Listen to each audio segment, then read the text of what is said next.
Hello, folks. Thank you for stopping by Kaiser's Castle today. Got a big treat. I got Baz and Kate in the house today, and we're going to go over a funny little show. I believe it's called Hunted Out of England.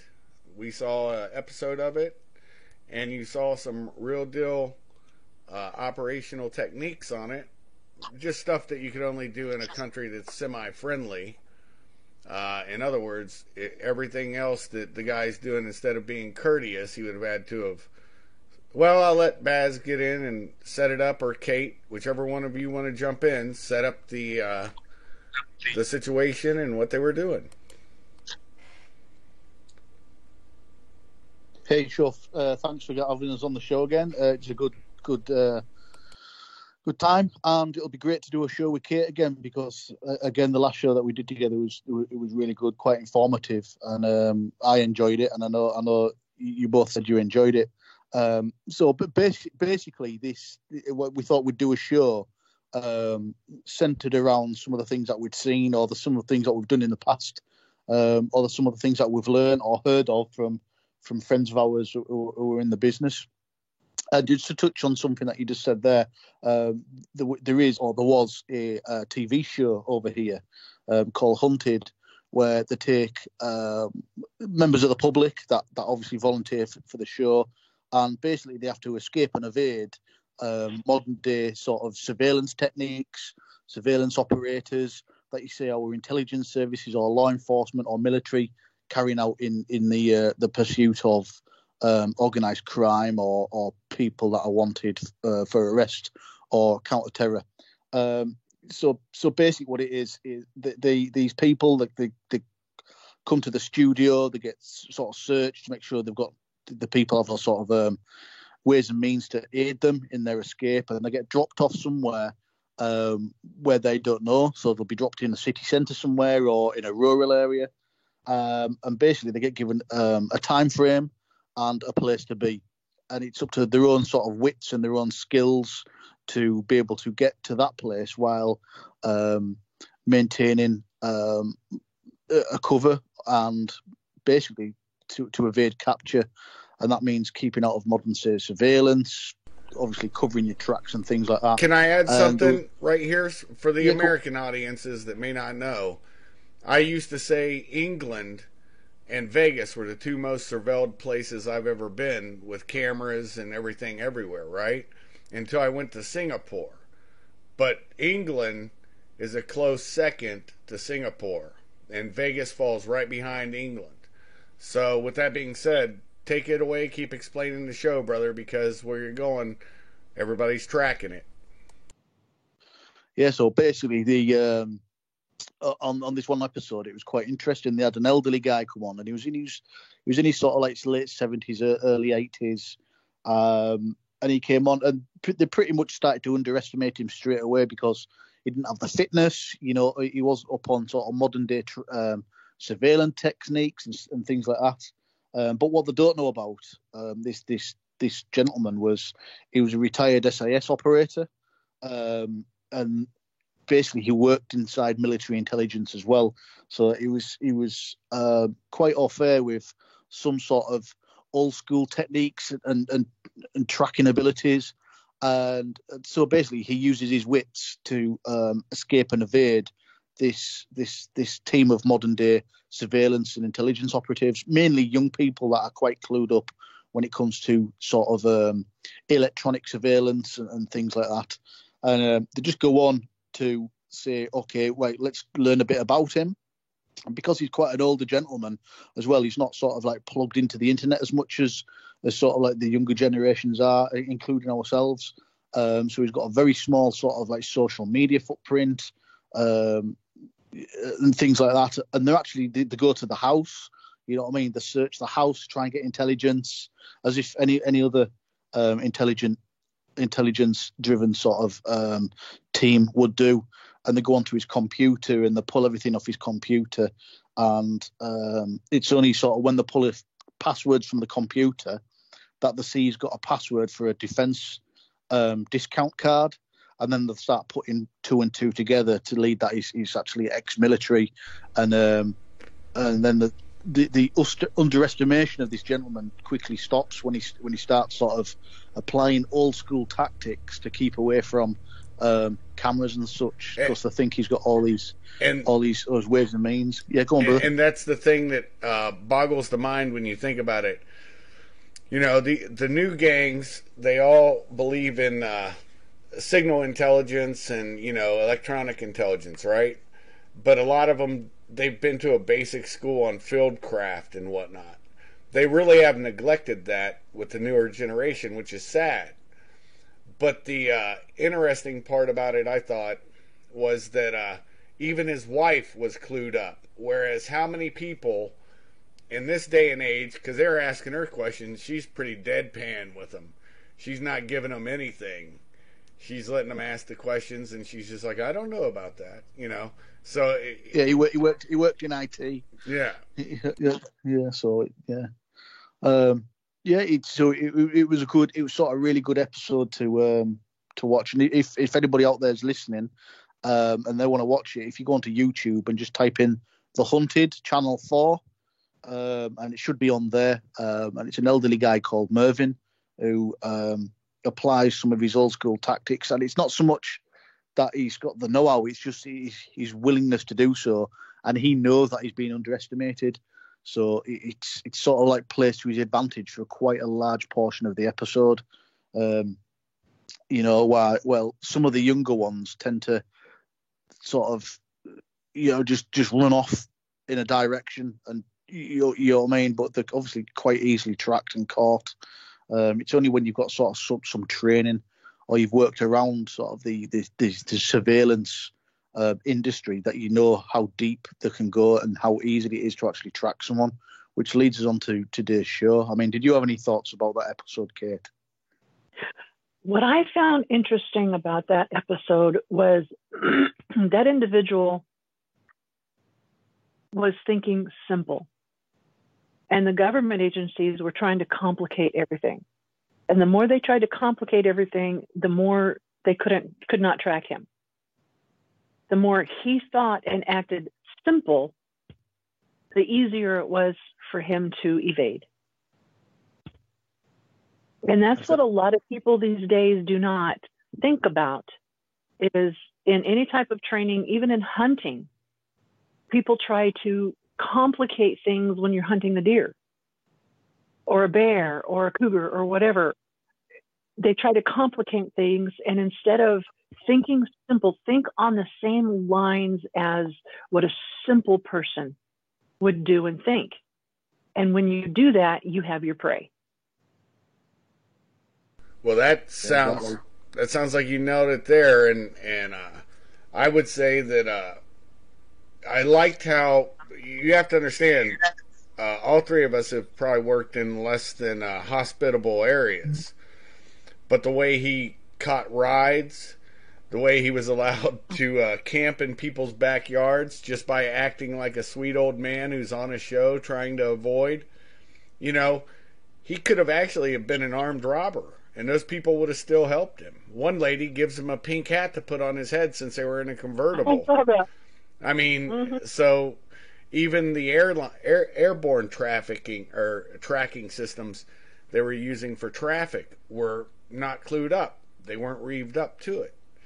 And just simple things like that. That's why we can get on with it as we go a little later, but just keep going on about the show, guys.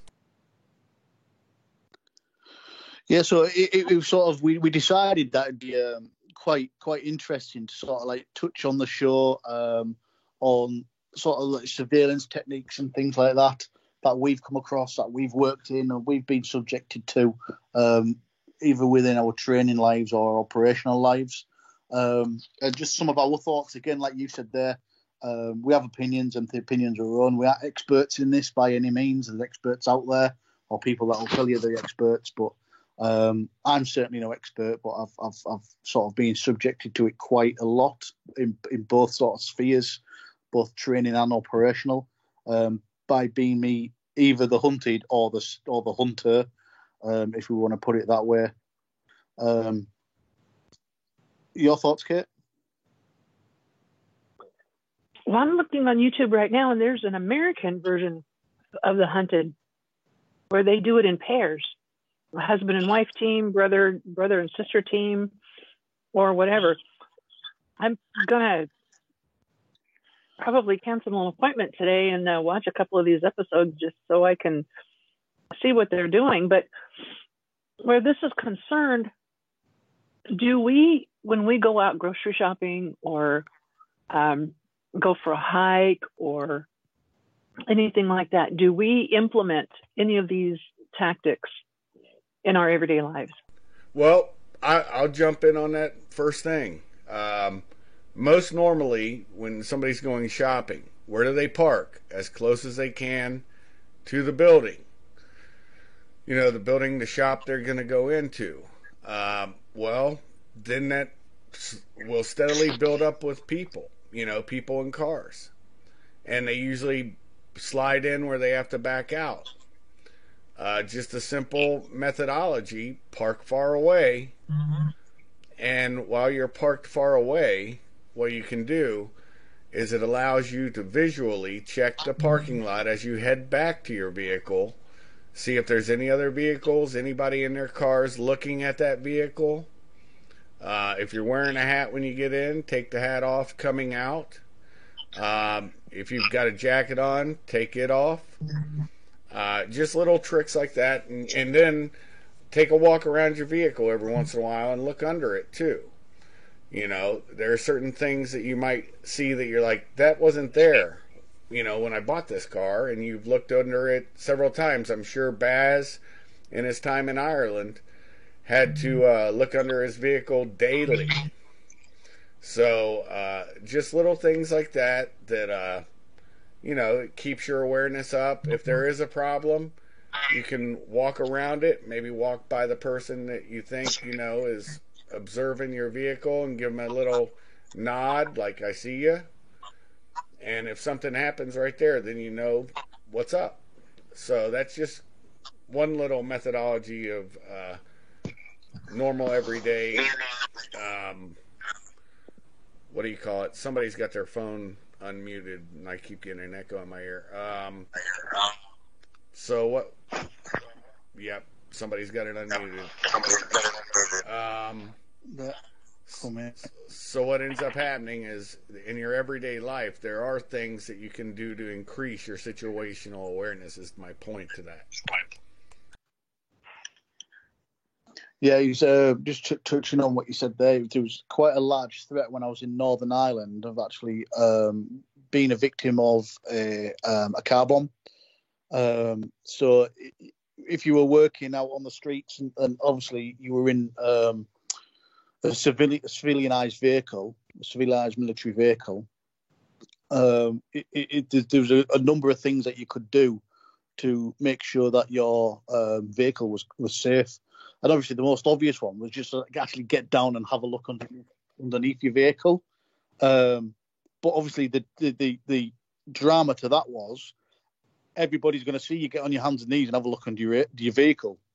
Now, the average civilian in Northern Ireland didn't get on their hands and knees to have a look underneath the vehicle. So automatically, it painted you as either a member of the security forces or the British Army, and therefore you just compromised yourself.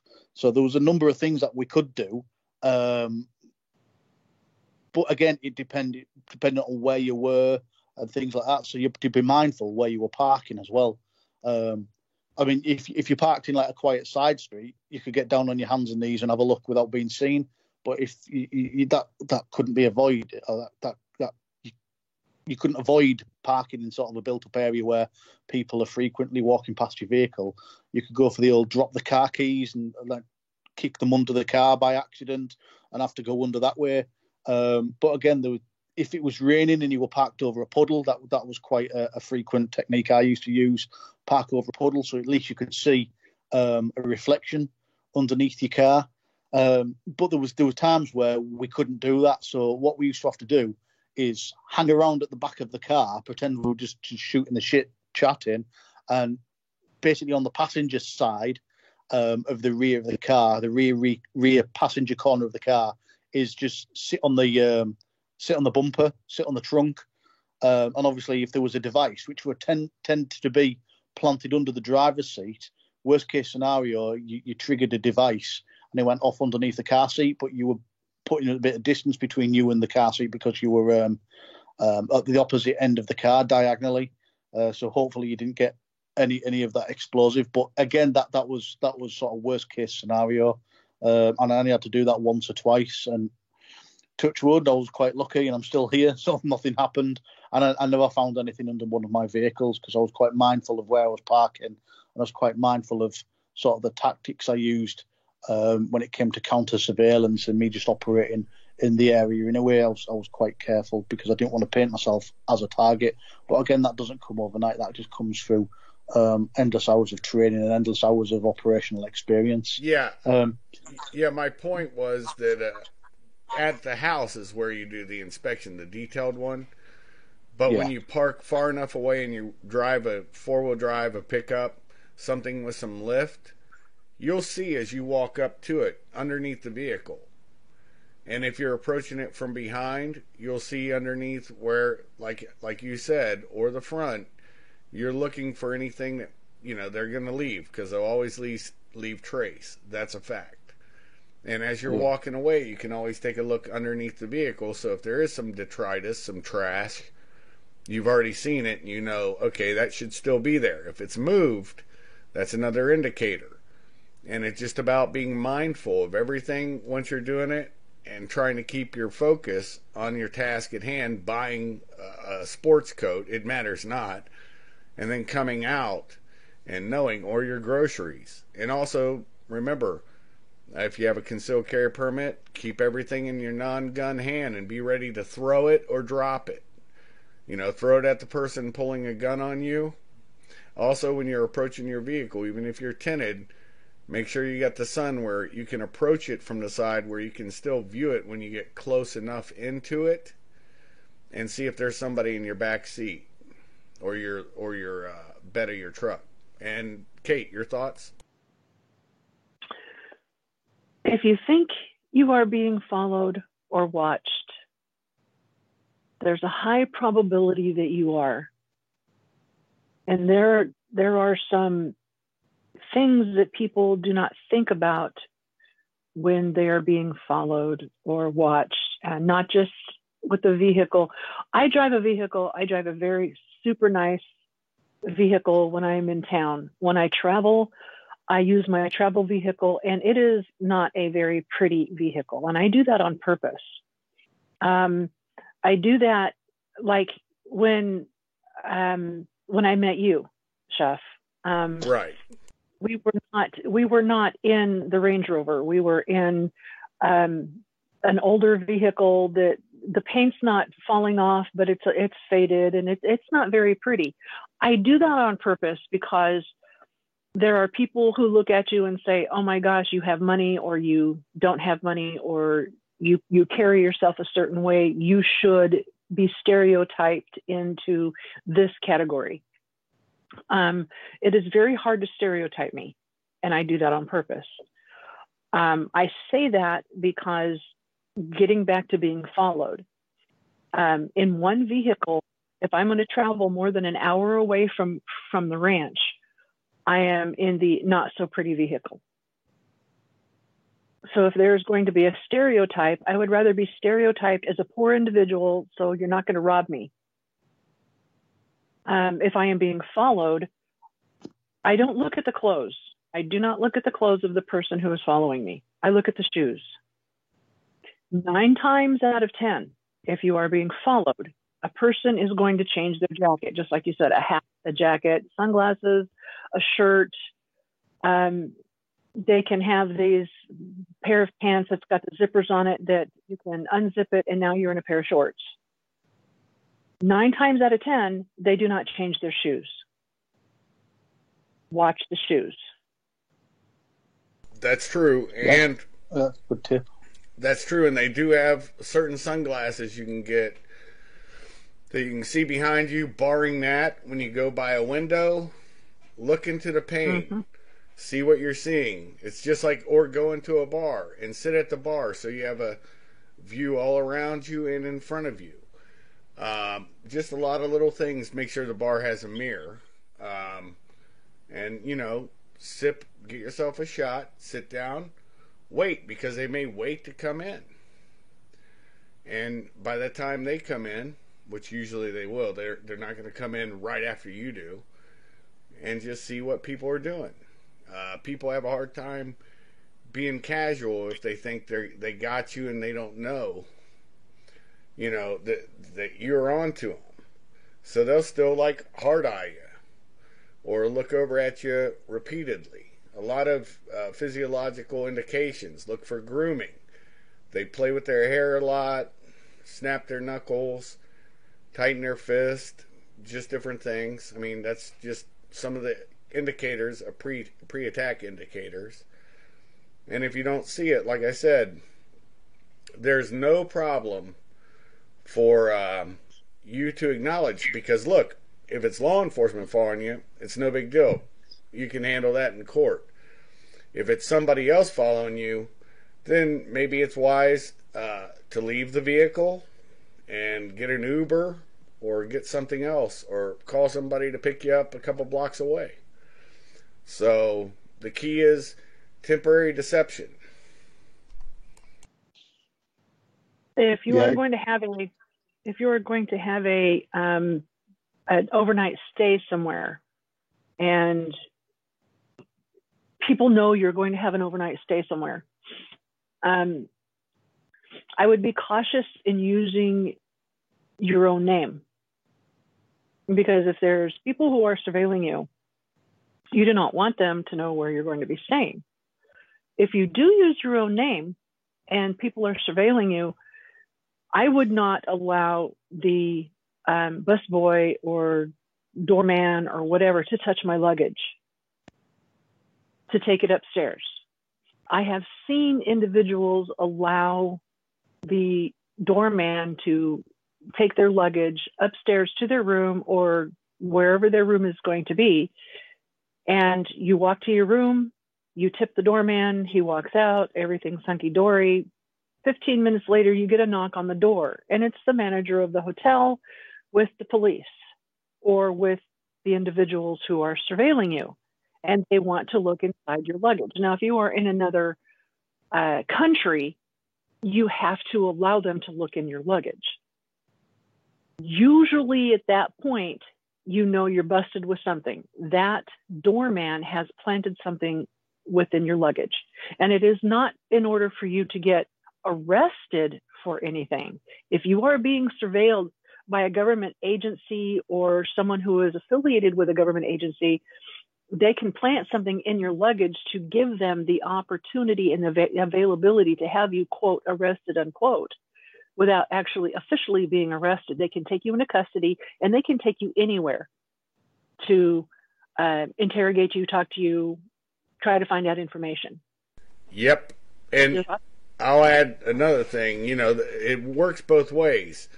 You don't have to let them touch your luggage, but if they put them on that rolling cart and you're visually looking at them, I'll give you a prime example. It's actually a comedian who did this, and it was hilarious. We've all gone somewhere where you're being followed, even though you're not being followed, or uncomfortably. There's something that's happening, and you're like, why is this happening? Probably, an accident. I would bring up a past experience of mine to tell you how I believe this is factual and can work to your advantage, because I know it would have for somebody else at one time, but I can't really go into details on that. But what I will say is this comedian's like got the bellman there. They go in. He takes his own stuff off. The bellman basically just kicks it off. He's like, yeah, it's just a bunch of stuff for, I'm a comedian, whatever. And they do look him up later, down in the belly of it. But here's the problem. The other guy's going into the hotel room besides him. And he goes, hey, why don't we hang out together later on? And the guy's like, oh, getting nervous, because now that guy's put a little nervous, right? And he says, don't worry, we probably have an adjoining door. If you want to talk with me, just scratch and knock. And so anyways, they go down. He comes down, does his show. And the bellman, they're all laughing at him, looking at him. And he goes, hey, why didn't you take a tip from me? He goes, don't worry. If you need anything, all you got to do is scratch and knock. And he said he even did it to the guy one time. The guy's like, I don't want to spend any time with you. So, anyways, it was Bert Kreischer who is the comedian. I will give him full props on that. But that, if somebody's making you feel uncomfortable, make them feel uncomfortable. That was the point of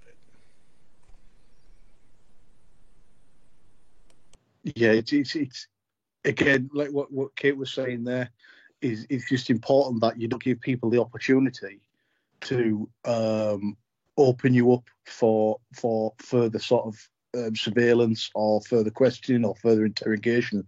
Because again, interrogation is probably going down the line. If you're getting interrogated somewhere and it's not a police station, then things aren't looking good. Yeah, further scrutiny and further. Yeah, I get it.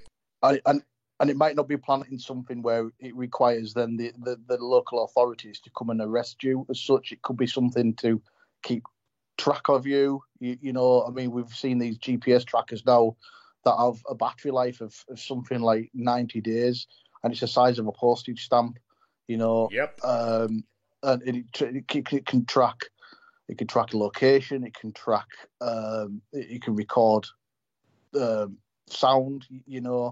And it can transmit that as well. All dependent on who's doing the work and how much this little piece of technology costs. So again, it's important to try and keep your luggage with you as much as possible within reason, because obviously, if you're guarded over your luggage as well, it's going to make you look suspicious. And people again get the wrong idea. They don't think, oh, that's someone who doesn't want surveillance on them because of X, Y, and Z. People think of a couple of things. One, it's either drugs, or two, depending on where you are and what you look like, they're a terrorist. Yep. So again, it's been sort of, I won't say blasé with your luggage, but just keeping you yourself guarded without looking too suspicious. And it's like I say, it's always good to travel light. But depending on what job you're on or things like that, that might not be the option because of the duration that you're going to be staying somewhere.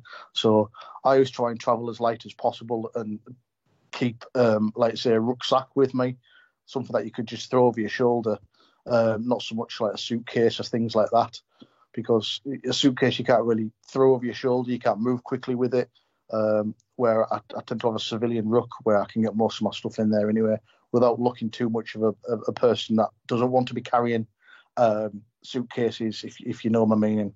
Yeah. So, yeah, some good points there. Yeah, I get what you're saying. The one thing I tell everybody, when you leave the airport, if you have any suspicions, hopefully you're picked up by somebody, whatever, however you're doing it. Even if you got to call another Uber, go somewhere, or a taxi. Go somewhere where you can actually cut all the tags because of those tracking devices that do attach just like a postage stamp. Baz is not lying about that. And anything that was hanging on your bag that the airport put on, and also the little tag that has your name that you get them cheaply, made of leather, take that off your bag. And then if you can, have a spot where you can go through your bag, and if not, you go through your bag when you get to the hotel and you take it down to the lining. And that's a fact. I mean, there's been several times I've come back and alarm bells went off, and as I was going home, it always was on my way home, I would strip my bag down inside the back of the van, tell my driver, go slow, and go through everything. But, you got to have at least blackout windows so people aren't looking in, seeing you go through your bags in the back. That's another suggestion, too, if you've got that kind of luxury. Yeah. I think it's also prudent to ensure that you've got nothing in the bag that you're not willing to dump at a moment's notice. Yes. So if you need to get rid of that bag for any reason, then don't be afraid to get rid of it. To that end, don't carry pictures of family and things like that in it. Stuff that can one, identify you, and two, tie you to that luggage where you think, I need to go back for that. I need to go back for that. Once you've dumped something somewhere, you don't want to be returning to that equipment, And if someone does sort of retrieve it, then even if they go through it with a fine-tooth comb, there should be nothing in there that basically points a finger to you. Just clothing, shoes, whatever, toiletries, nothing too incriminating. Exactly. Supplies can be replaced. Your life can't. Right on. Yeah. Right on. I'll tell you a thing that I like to do is I do carry a bag within a bag for my backpack, and it'll be totally different colors. And exactly. Yeah, that way I can get rid of the one bag. The outer bag's usually a lightweight one, and I can absolutely throw it away in the airport and walk out with a whole different colored bag, a different colored hat or non-hat, and nothing that you wear should be that unless it's winter. Let me rephrase this. Unless it's winter, try to get something reversible, or barring that, have a cover jacket on it. And what I mean by that is like a nylon jacket to put over your other jacket to keep you warm. But everything else, do carry a new pair of shoes. Kate was very astute when she said most people don't change shoes, and as everybody who's ever worked for me knows, when I'm tying my shoes, that means shit's about to get real. It means something's going down. That's right. Yep. And if my shoes are untied, all is good. And there's even No, go ahead.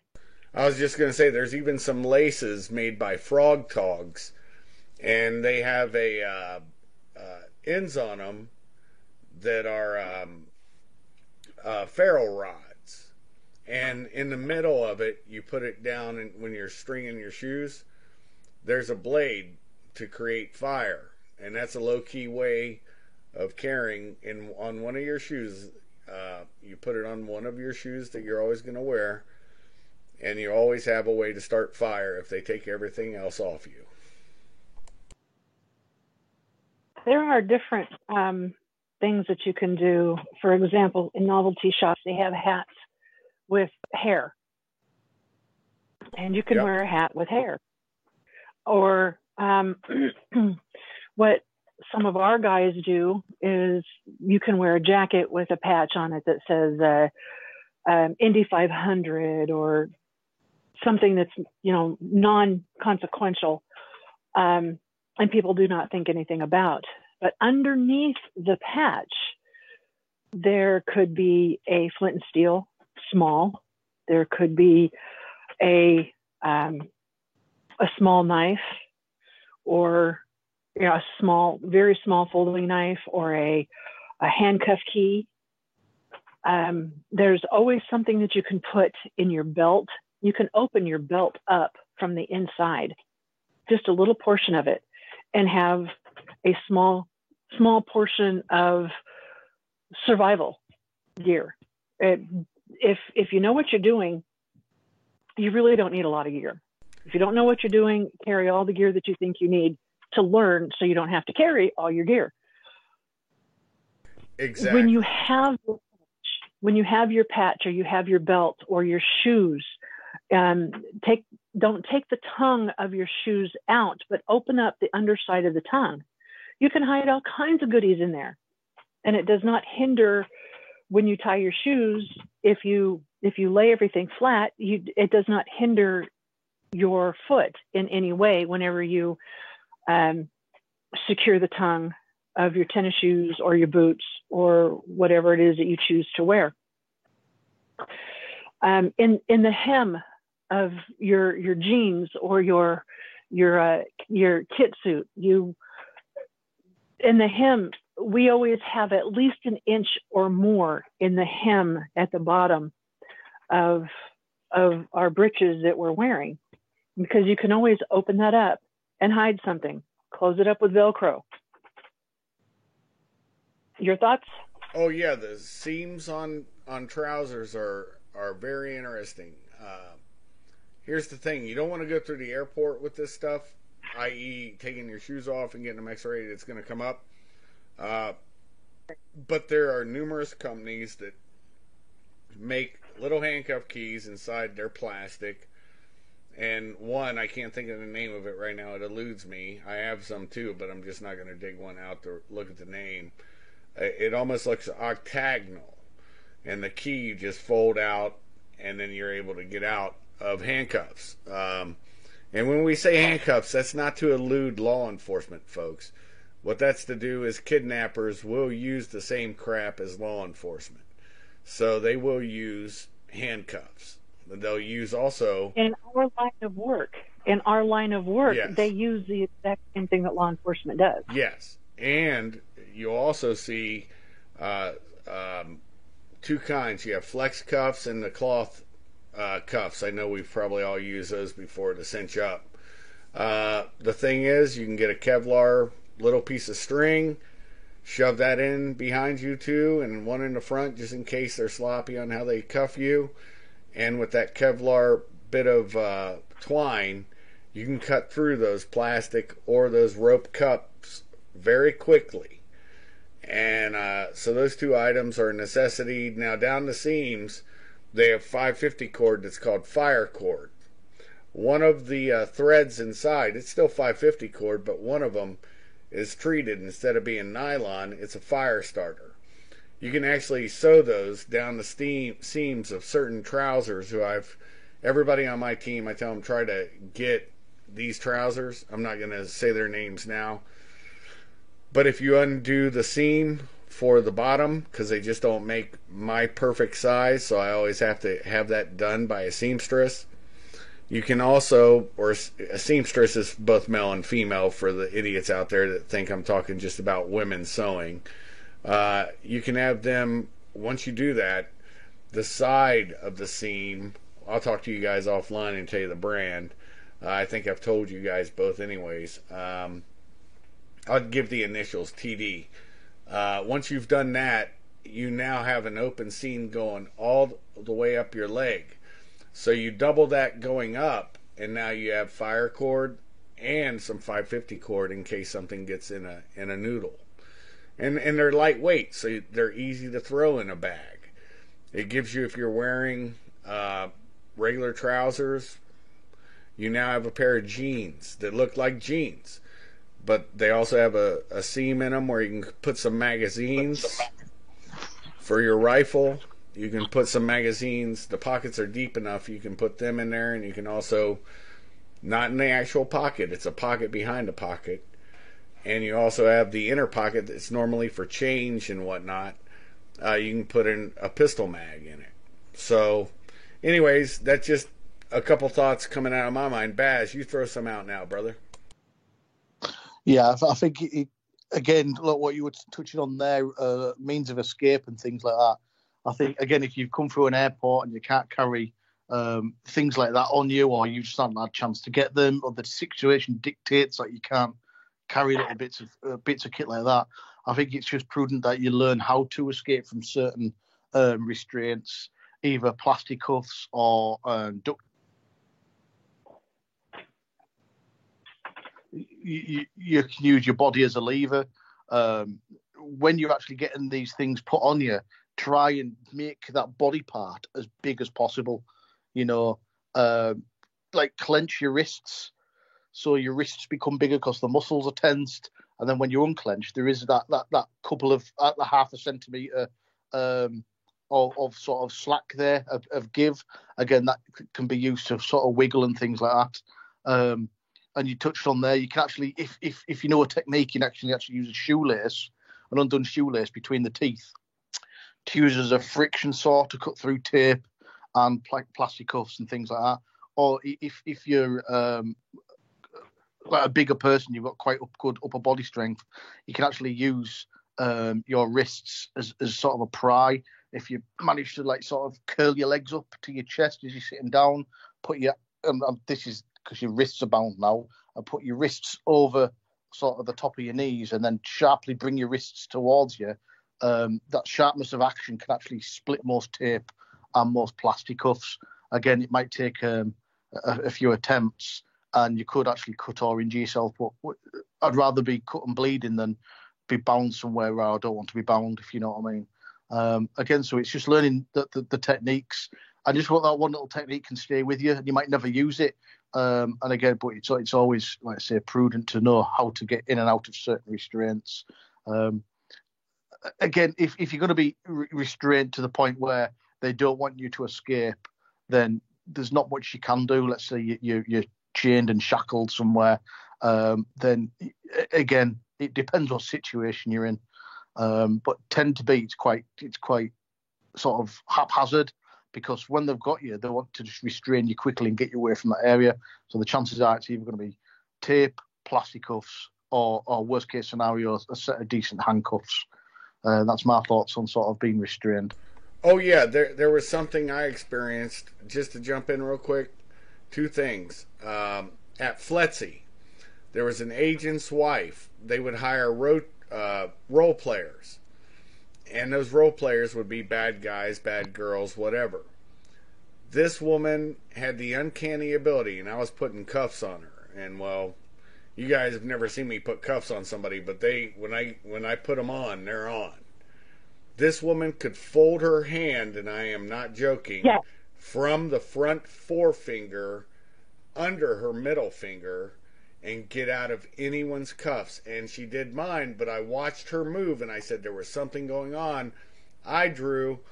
The bitch had a gun behind her bra, sticking up. Yep. And it was a quick draw, and I ended up getting the shot on her. But, and of course, it's blanks. It's not real ammunition, folks, so don't get excited about shooting somebody in training. That wasn't what was happening. But I just got clued into odd movements. And so you want to try to make your movements as discreet as possible. And also, if you do get involved, and it doesn't take much, trust me on this, a small piece of, let's say, plastic, and they do make them. They also make them out of other non-metallic materials, put into a belt. And it's a little piece of metal. Like I said, don't go through an airport with it, or plastic, because it'll show up in the x-ray on your belt or wherever you got it. But it's called a shim, and you just go opposite of the way the rotor, the teeth roll, and you'll push down the bar that locks into the teeth, and the cuff will just come off. If it's that, and also if you've got one end of it sharpened, it just makes short work of any tape or flex cuffs. If you've got to put some teeth on it, like a serration. And your guys' thoughts? Yeah, certainly if you get a bit of kit like that, or you're wearing a belt, it's good to get again. But when you've sort of come through an airport and that, and you might not be able to get hold of that. But again, if it's in your hold luggage, then chances are a little sort of slither of plastic might not show up. Again, it's how sneaky you are with when you're packing your kit and things like that. Yeah, but you got any thoughts, Kate, before we move on? I'm one of those people that Chef would need to watch out for. He would be fun to train with. You both probably would be. But I'm one of those people that I don't care how tight the cuffs are on my wrist. I can get out of them. I learned early on in the military how to double joint your thumbs into your wrist or away from your wrist, and to make your wrist smaller to where the cuffs just slide right off, no matter how tight they are. So kudos to that woman who was in training, because it is not easy to do. The bras, there are specialty bras that you can hide a small weapon in.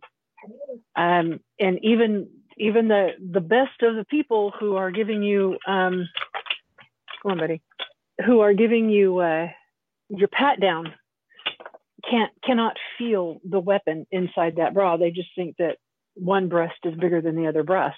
Not by much, but that's usually how it works. There's also disguises that people can use. I have a friend on my team who has the bottom portion of his hair is buzzed off like a military cut.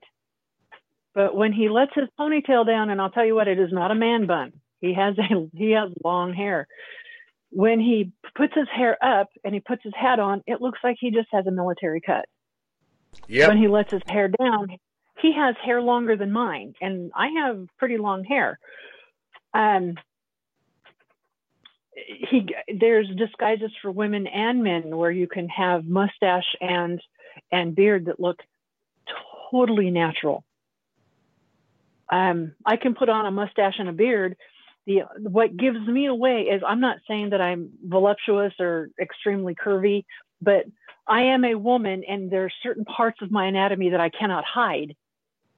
So becoming a man, unless I'm taping certain body parts to my chest to where I'm flat chested, you can definitely tell that I'm trying to disguise myself by having a mustache and beard, but my breasts are taped down. So that's people need to be aware whenever they do a disguise. Have somebody that they don't know very well, they're acquaintances with, look at you and say, you know what, this doesn't look right, and this is why. Usually when you do that with close friends will say, yeah, that looks really cool, without pinpointing or nitpicking. Because it's the nitpicking that a professional is going to see. Oh, you're right. We had a saying when I worked for customs. If it doesn't look right, it isn't right.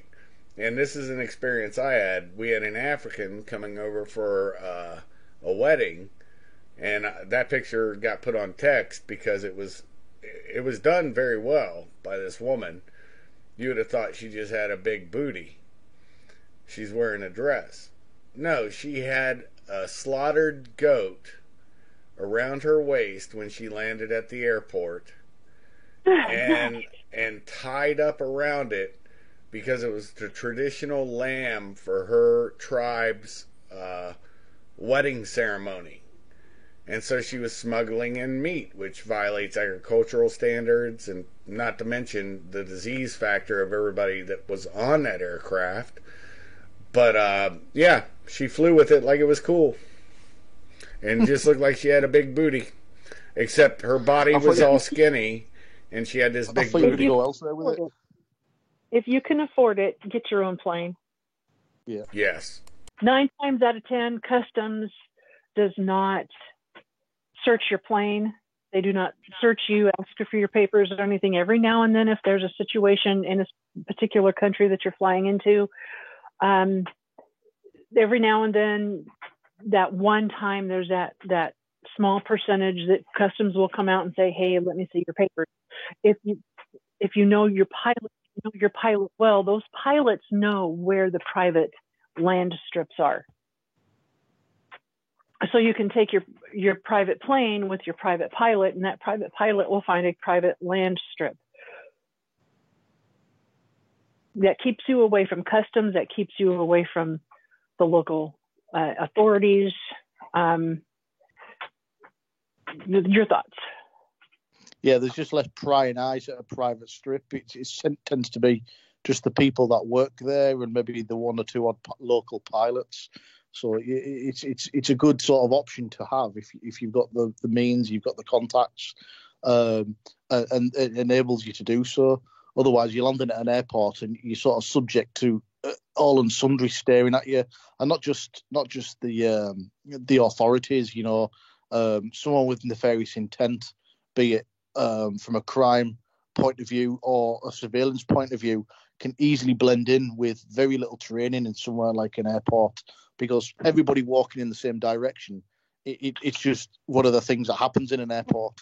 You know, people standing around staring at people is a natural thing in an airport, because again, you see when there's drivers standing there with the name plates and things like that. Anybody can stand there with just a name on a plate, just standing there, just clocking faces.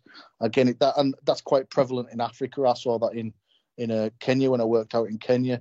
Some of the local authorities, when I say local authorities, like local sort of intelligence agencies, do actually have people standing in airports, quite low down on the chain, but again, just clocking certain people coming in and out the country. Maybe not so much the white faces coming in, but certainly sort of local figures, either political or criminal, things like that. So again, in an airport, it's quite easily to be surveilled.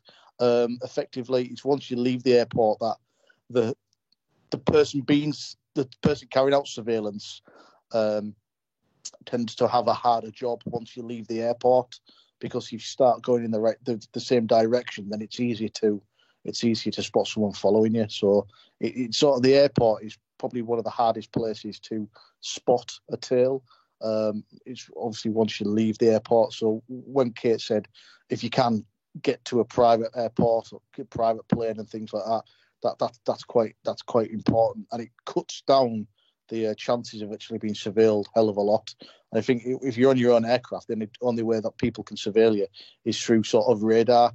And then people are surveilling through radar, then you're talking about governmental agencies, the things like that, either military or civilian authorities. So, I would say that you also have like drug cartels and different places that dirty people up.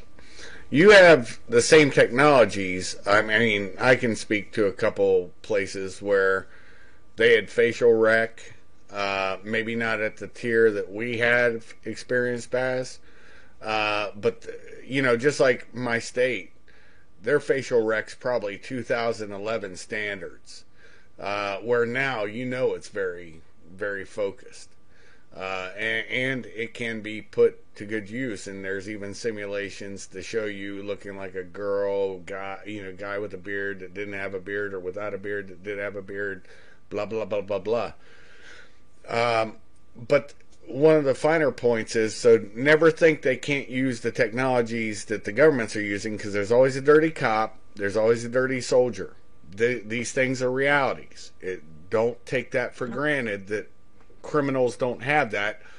And some criminal agencies, take Mexico for example, are so embedded with the military and police that and now our military, we have found a lot of people with ties to cartels along the southern border. There is a whole Marine unit that lost like 40 people to smuggling. I think Kate knows about that situation, and Baz, you might have seen it. I posted it one time. But the point is, so don't think that the governmental assets are just for the government. And so that's what you want to be mindful of. Coming in on a private plane, like a NetJets plane, something like that, there is something to what Kate says. the problem is, like, when I left from Singapore, and I was the only white-faced bule going to Indonesia. It was the only time I did a job singularly alone. I got more scrutiny. Now, I left a country, Singapore, that's the most surveilled country on the planet. And I've said that numerous times, and I mean it. But I'm going into Indonesia. Indonesia's old school. So they don't just have one tel. They have double and triple tells on you. And so then it complicates matters a little bit. Especially if it's a single-man job. I may have had assets on the ground, but I didn't know them and I didn't trust them. Even though the paymaster, in the end, was completely untrustworthy. I'm not going to delve into that. But the 3 most horrible airports I've gone through, and I mean this with every fiber of my being, 2 of them are very nice. When you go through it, it's lovely. To fly out, flying in, if you've got to stay for a night, Kuwait and Dubai. Because everybody in fucking town lines up. They have a rope, and they're waiting for their family. Well, maybe they're not waiting for their family. Maybe they're waiting for you. And there's all little kinds of cubbyhole cul-de-sacs where they can pull you into. And probably the worst was Iraq's BIAP. BIAP, once we handed it back to the Iraqis, it became a fucking nightmare. Now, going out of the country, the worst airport I went out of was Kabul. Kabul, it's like a mad rush every time a plane leaves out of their civilian airport. And everybody who went out that day with me, we were almost crushed by a bunch of screaming Afghanis trying to get on the next jet burning out of that country. So it's not just coming in. Sometimes it's going out. And everybody's so packed in, it's easy for somebody. You haven't cleared any metal detectors at that point. Somebody's got a knife, you might be wearing it in your back. And that's all I have to say on those 2 things. Yeah, so I mean, we've touched on some good points there when it comes to sort of like airport surveillance and restraint techniques and things like that. One of the things I posted in that post I put in the group, our sort of private group the other day, was again leading back to the beginning of our show of old Melvin, the SAS guru, who's doing the show Hunted, and it led me down to the sort of how difficult it is nowadays to sort of stay off grid when you've lived life on grid, if you know what I mean.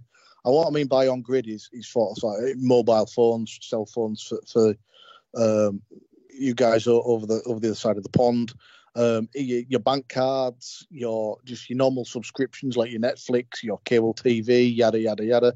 You know, everything nowadays has got some kind of online sort of interaction to it, be it your online shopping, be it your, you know, even to the point now, certainly over here, when you go get your car tested, it's like an online thing now. Like we have like our cars tested for roadworthiness every year.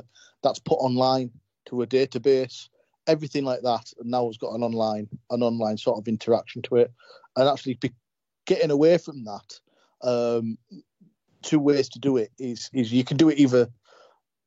Well, there's 3 ways. There's one is try and live a life off grid completely, which in this day and age is actually quite difficult to do. It wasn't so difficult maybe at the beginning of the century, like sort of around about the year 2000, when sort of the internet was still quite young. You know, certainly in the 90s it was quite easy, but the 70s and 80s it was pretty easy because we didn't have the internet per se. But certainly now in 2020, it's quite difficult to live your life completely off grid to a level of normalcy. And what I mean by that is most people have got bank cards now, and those bank cards are obviously chipped. You put your bank card in a machine, the chances are it's got a camera there, so basically it's catching your image there, and just everything like that. Your cell phone now, you take a picture on your cell phone, it's geotagged. And again, when we were working out in sort of the Middle East, again the forces that we're working against are also quite switched on to modern technology, and they were using sort of geotagged photographs to find out sort of certain locations on camps and things like that. And they were using the actual latitude and longitude on geotagged photographs, to work in weather launching mortars and things like that. So again, it goes to the extreme. But so you've got a few ways to sort of like either live off grid or become off grid. There's one is not be on the grid whatsoever, and that's easy for someone like Mervyn, who was sort of born and brought up and worked prior to the internet. And when sort of the internet, it's like a new thing to him, because he's obviously he's advanced in his years and things like that, and he's not needed the internet. Where we nowadays tend to use the internet for quite a lot of things. One, for speaking to each other, communicating with family, managing your finances, just everything. So there's a way you can get off grid. You can either drop off grid straight away, like cut up all your credit cards, snap your phone up, close all your subscriptions. But all that does, it just raises red flags. All these things happening at once will raise red flags to anybody looking at that, because it's not a natural thing to do. So you have to do it sort of gradually. Pay that credit card off, cut it up and throw it in the bin. Don't use it anymore. Or burn it. Right, I'd rather burn a credit card than throw it in the bin, because again, they can get sort of account numbers and things like that, even fingerprints. Stop subscriptions and things like that, but do it all at once. Do it over a matter of a couple of weeks. So it's not all of a sudden thing. But what I like to do is, and again, you probably Kate do it, and I know Shuv probably does it, is when you go out, just look where the surveillance cameras are and things like that. And I tend to try and not turn my head away from them, but acting naturally. And it's the same when you're actually using anything with an online interaction. Like I said, if you want to sort of like throw somebody off your electronic trail, is with a bank card that you use quite often, is buy a train ticket to an unrelated place on an unrelated date. You don't actually have to get on the train, but it just, again, it throws another path where someone's surveilling you electronically. They're thinking, why is this person going here on this date? Why are they going there? So they're going to expend resources in probably putting someone on that train or putting someone on the end destination of that. And again, the more resources that you're forcing someone to use, is the less resources actually looking at you, what you're actually doing. And so that's one way you can get off grid. If you're lucky enough not to live on grid, then albeit you don't have to worry about electronic surveillance. But again, like you said, Shuv, some places are more surveilled than others. Like there's places in the UK that are massively surveilled, especially places like London and main cities. Where I'm from, it's not really an issue, where CCTV is few and far between. But there's my grocery store, it's like Asda, Walmart, and when you walk in, there's actually a monitor above the door, and you can see yourself walk in on the obviously CCTV, but a little green frame goes around your face, so automatically they're incorporating facial recognition, so it's quite easy if you do something wrong. When the police can pull the tapes or the data, it's automatically recognised your face, So again, it's just it's not so much a game, but you can incorporate a bit of training, a bit of fun into it. It's trying to evade these systems in a natural way to see if you're actually successful in doing so. And that's just one of my thoughts when it comes down to electronic surveillance. It's very hard to get away from nowadays, especially in the way that we use the internet. Well, have you got any thoughts? I do, real quick. I do find it as a great game. I realized back in 2005, 03, 12, I took a picture with a digital camera. And it was the first time when I got it developed that it had a timestamp on it. It tells the exact time I was leaving, the date I was leaving Baghdad. The swords are in the background. Everybody had to take that hua picture, right, brother? And so you can see the parade ground. You could also tell that I was at Adnan Palace. Let me throw that picture away now.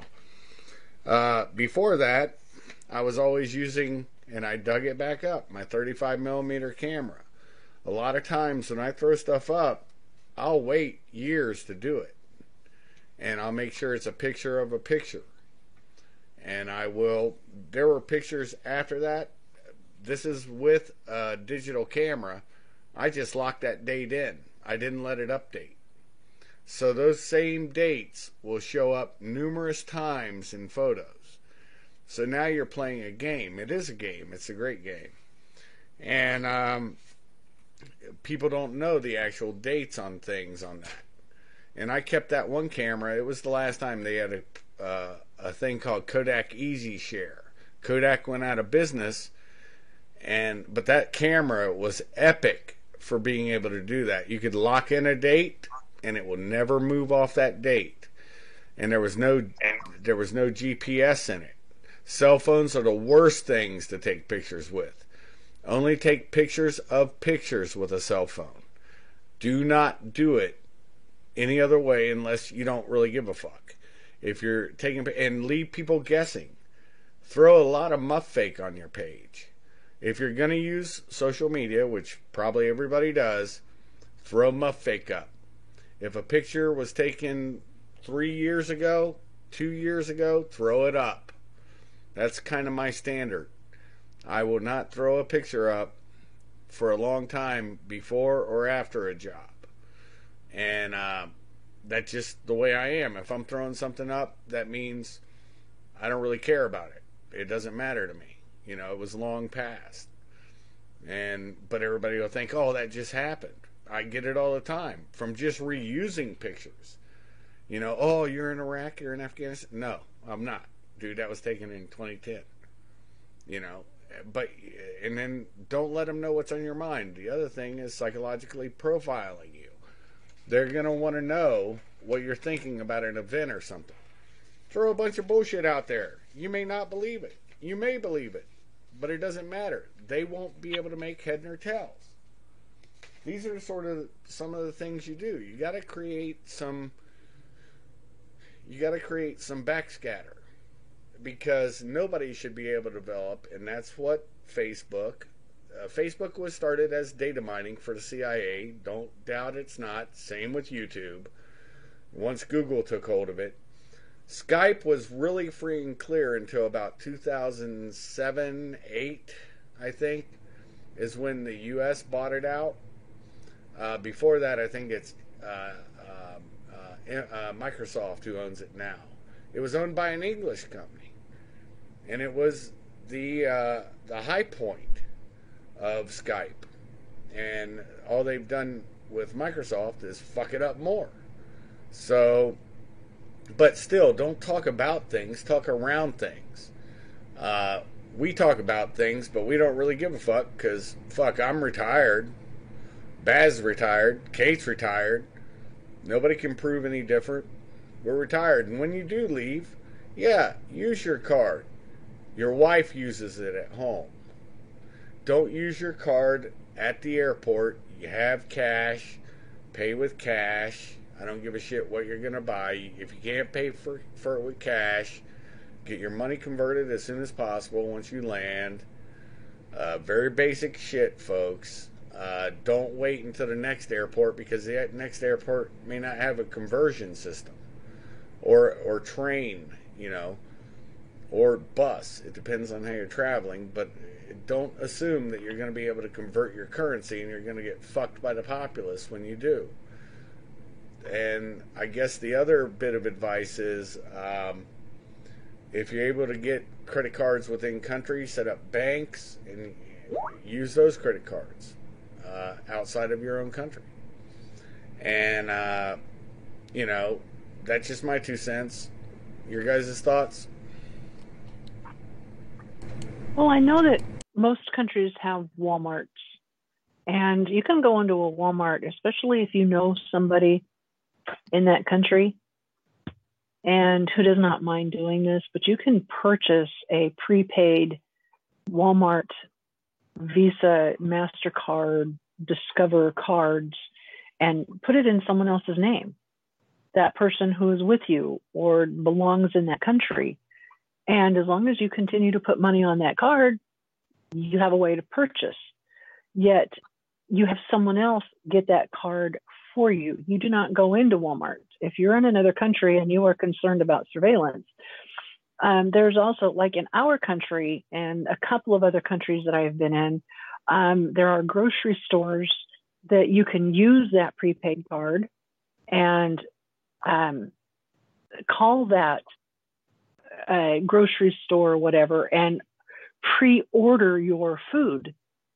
And you just meet them in the parking lot. No surveillance, no cameras, no nothing are on you. You just have them meet you. They load up your car. You've already paid with your prepaid card and you drive off. Or you have somebody else do that. So nobody can see.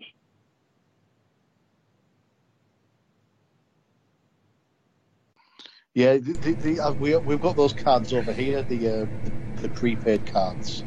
They are quite handy because, again, it's like prepaid mobile phones, cell phones. If you're going to need to use a cell phone, then it's always prudent not to use your own, especially for operational reasons. You can pick up a cheap phone for sort of like $20, something like that, with already credit on it. And again, you can use that for operational reasons. And as soon as sort of that business is concluded, you can snap it up, throw it in a fire, throw it in the river, throw it in the trash, and you're not losing anything. Again, it's just another way to keep off grid. I know certain places now are actually registering prepaid mobile phones. I know some places over here certainly were, because of organised crime. We were basically the main users of prepaid mobile phones at one point.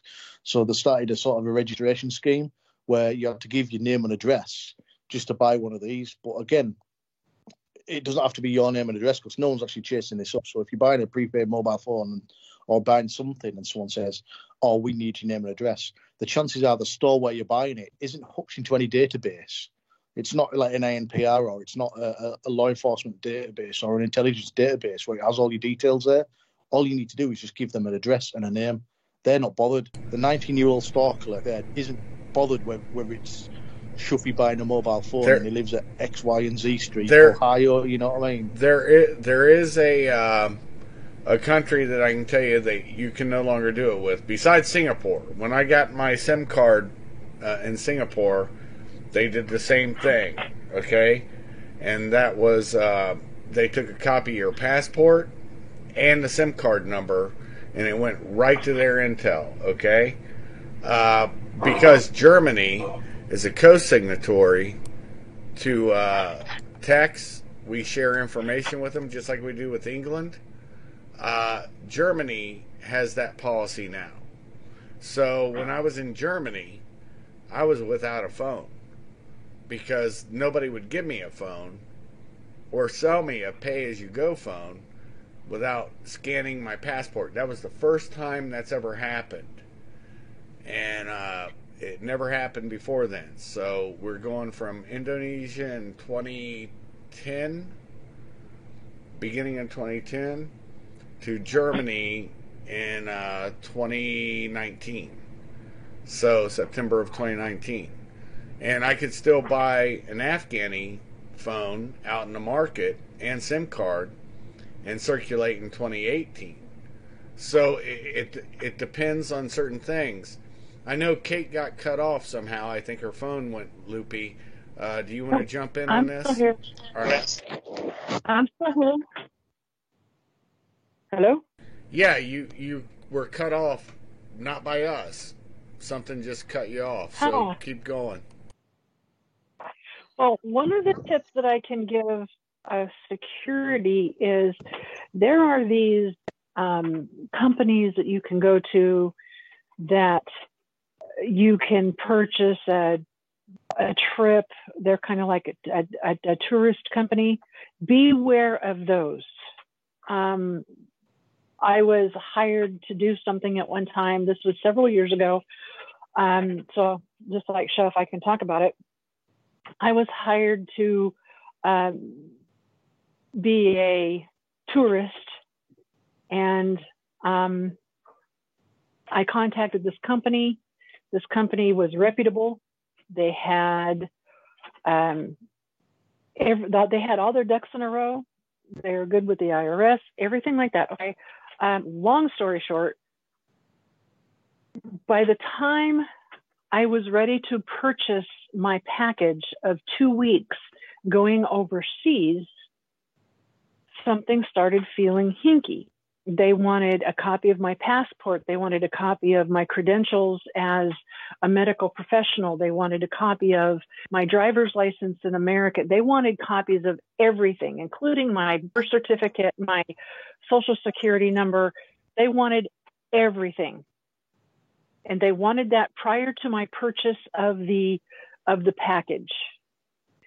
And during the investigation, we discovered that several young girls aged 15, 16 years old would unknowingly give this information to this company so they could sell that information to traffickers. So as soon as that individual, young lady, young man, purchased the package deal and they were overseas and they're off of the American soil and they land, there's somebody there to pick them up.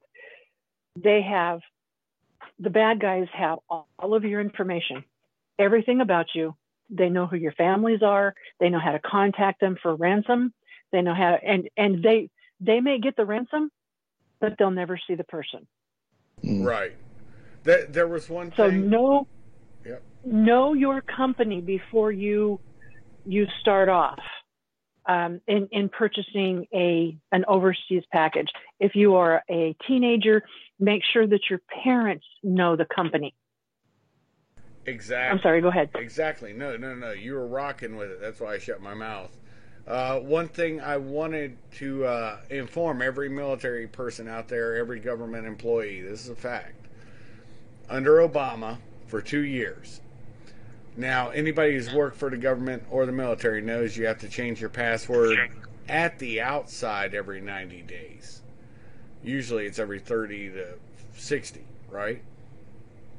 But at the maximum I've ever seen it go is 90 days, and they're like, hey, you need to renew your password. Now, China had access to every military member from World War II on, folks. There's a reason why they did this. And they got by social security number. Remember, social security number was never supposed to be your ID. A matter of fact, the military went back to not using your social security number. My son doesn't have to do that. It's not on his dog tags. I'm sure yours are, Kate. I don't know what you guys use in your country, Baz, but probably a number that's like a tax ID or something. I don't know. You can deal with that. All we've got in ours, brother, is our military number, our last name, and our blood type. Okay, well, anyway, so my point being is the Chinese had access to it for 2 years.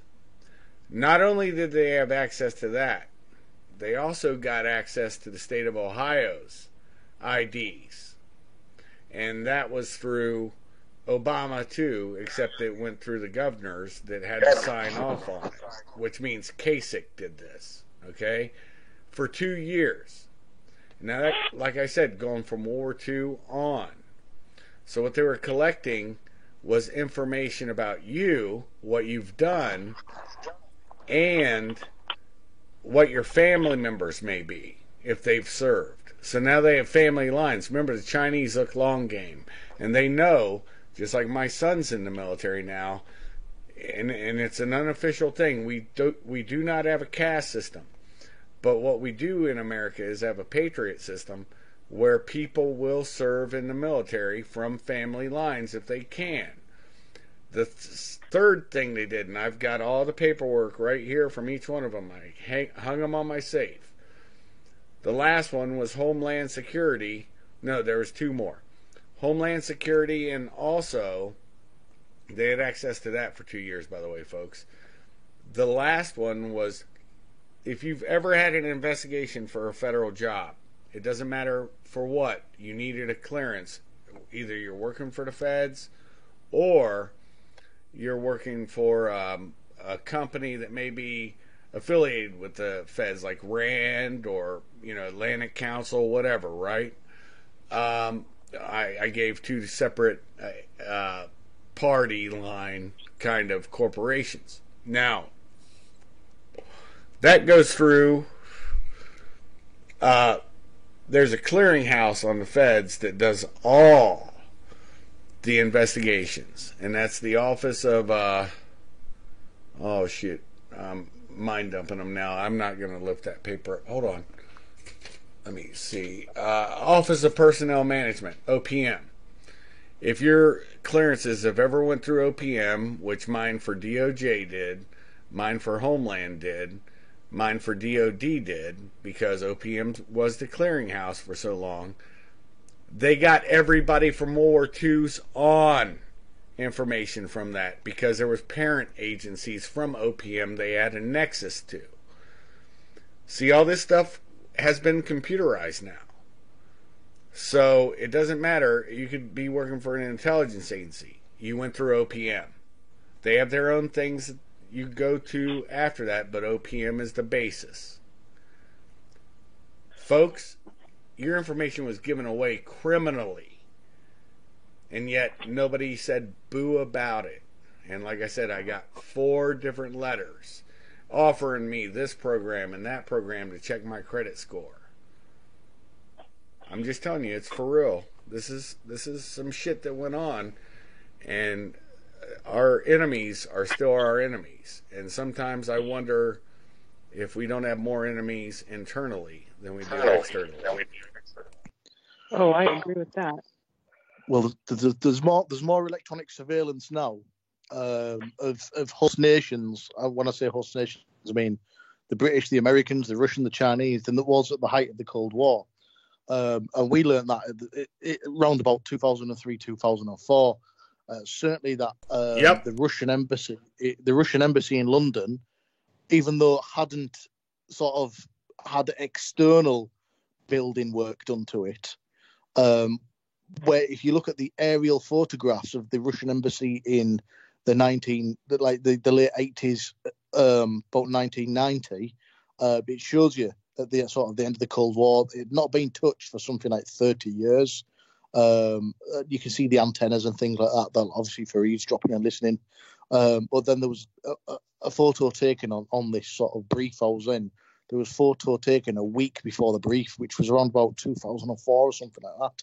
And it showed you that the actual roof itself had more structures built on it, like little sheds and things like that, that all give off radiation signals, So they said there was something in excess of 150 different signals just from this one building alone, and they were transmitting, they were sucking information in, and that's just in the embassy in London. Now, if you go to the Russian embassy in obviously in the States, and I would dare say it'd be the same. But it's not just the Russians. We're doing the exact same. The Chinese are doing it. The Chinese are the biggest sort of users of cyber intelligence and cyber warfare on the planet. They actually the world leaders in it. How do you think they're flying around in F-22 rip-offs? Because they just sucked all those blueprints from the DoD. And they're doing it everywhere. And it's only getting worse with obviously their sort of semi-state-owned telecommunication giants and things like that people are inviting into the country, and it's just going to get worse. And that just doesn't stop at sort of like state-level espionage. It's down to the collection of data on private citizens as well, like you said there. What with the Obama sort of farce and things like that. So again, it's prevalent that you sort of try and keep your details away from governmental agencies, even friendly ones, as much as possible. And again, in this day and age, the governments can tap into anything. There's all these laws and statutes where governments have to go through sort of courts and judges to get warrants to go and get this. Let's be honest, they don't do it. If they really need to do it, they can just do it. And no one will know any difference, because it's people like the NSA, GCHQ, the CIA, and people like that, and obviously the Russian FSB and all those different agencies that have people solely employed to do so, and do so at a very high level. And a lot of these have come from a criminal background that have been offered either a cell or you come and work for us. These people know the back doors, the black hats and things like that, where they can get into certain places, DOJ, DOD, the Ministry of Defence, the Home Office and things like that, the State Department, without being detected. And the Russians and the Chinese have got the exact same. So I think what I'm waffling about is just make it as difficult as possible for anybody to get any of the information. Well, State Department's a prime example. I'd definitely love to hear Kate's take on this, but the State Department was absolutely and has been absolutely corrupted at least since 2010, 2011. And that was under Bush, if memory serves. Think about it, folks. And I would say that the Department of State has been corrupted since the 60s. Oh, yeah, with communists. I had to go all the way back. If you really want to know how the government works in a small scale, I would watch the movie Enemy of the State with Will Smith and Gene Hackman. Yeah, it's a great movie, that. What? I'm not saying that is a true story, because it is not. I am saying that is just the tip of the iceberg of what the governments can do. That's more facts were spit on that. I'm saying in the 60s, what you had was USAID as an NGA or an NGO, depending on what you want to believe it to be called. Non-governmental organization or non-governmental agency. Because the USAID, I worked for them in 2010 and 2011, the end of 2010 and the beginning of 2011. Democracy International is a splinter NGO. It's actually a Carter-funded NGO. I agree that the 60s was when the communists really started infiltrating State Department of State. When I say State Department, folks, you got to remember that's capital S. Okay, that means a nation state. There's a small s, which would be the Department of State for my state, Ohio.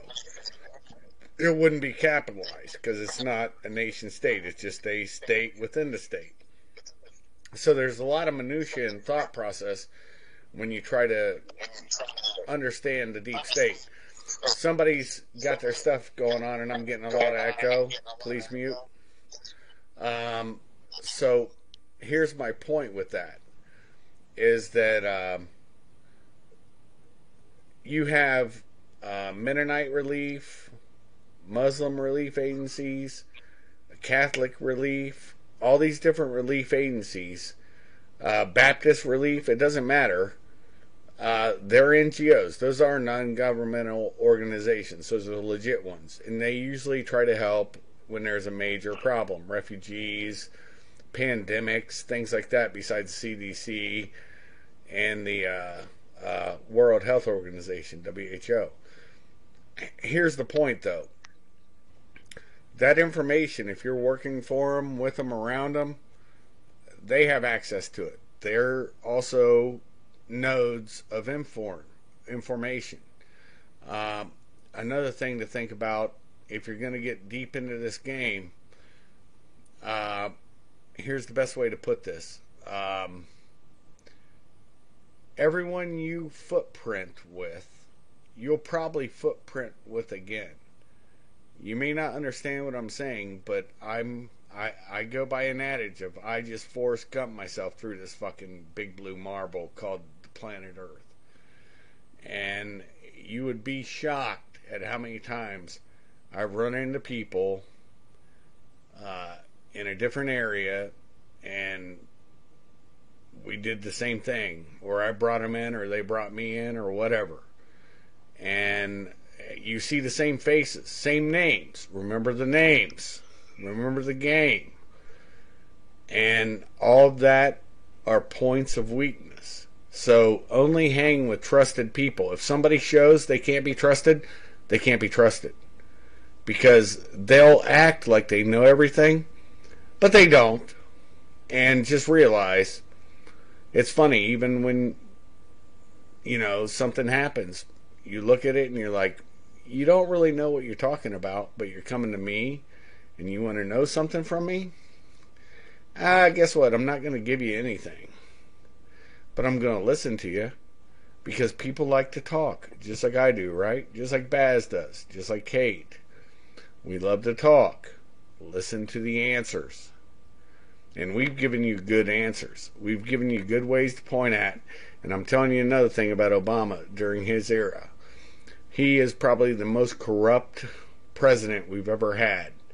And they will never admit to this because that's their Jesus Christ on the left.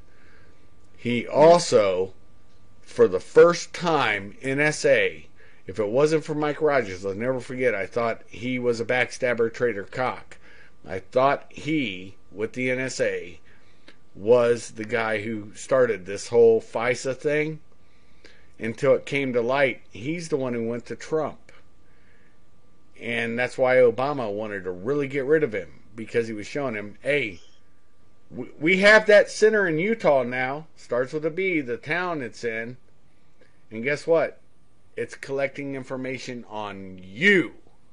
Not on, the NSA was to spy on everybody outside of the U.S. Five Eyes, Baz's country. Australia, every English-speaking country is in Five Eyes.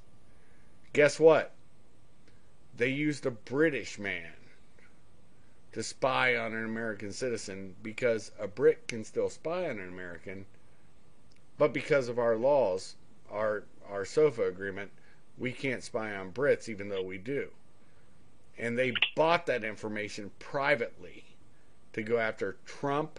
Now you're seeing, I pray that everybody who was entrapped by the Five Eyes bullshit that Christopher Steele did, I pray they all get released and be found not guilty because it was a setup.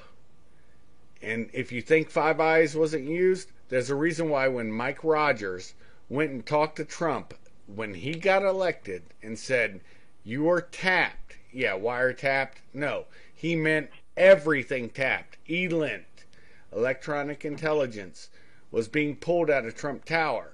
That's why he moved his entire, they set up a portable skiff and he got briefed on it. When that happened, you notice how quickly the Trump presidential elect campaign now went down to New Jersey, changed venues altogether, because Mike Rogers was a white hat. He told everything of what the Obama administration did. And Samantha Powers from State Department, who is a UN representative from state, she was the mastermind behind it. You'll find out. You think I was wrong? I haven't been wrong about anything yet. Like I said, they would impeach him. They've done it. It did nothing. It's only made him raise. Okay, you guys give your thoughts, man. That was my opinion, and I went on a rant. Sorry. Yeah, it doesn't surprise me to hear that a representative from the United Nations has a hand in anything nefarious. I mean, you both know my thoughts on the United Nations of having worked alongside the United Nations at various points. And I've seen the United Nations. Now, again, not all people that work for the United Nations have got nefarious means or nefarious aims, but I have seen length and breadth of the sort of the command, the chain of command of the United Nations. And I will say it's primarily the non-military personnel that are caught up in it. Now, again, depending on where the United Nations is depending on the majority of their personnel. Now, there is sort of like personnel, and I'm thinking places like Haiti and places like that, where they are, and again in Bosnia, where the military did exploit the local populace for many different reasons, sex trafficking and things like that. But it's with the military, it's quite easily stamped out purely because there is such set, ironclad chain of command that can be replaced quite easily. I saw with I'm not going to say where it was or anything like that, but with the United Nations, there's nefarious sort of deeds going on that were raised, and basically were quickly shut down, and it was easily to replace the people blowing the whistle than it was actually the people carrying out these deeds. So I hold the United Nations in a very, very low regard. That's all I'm going to say on that. I agree. I've worked with some United Nations people and delegates that in my line of work were not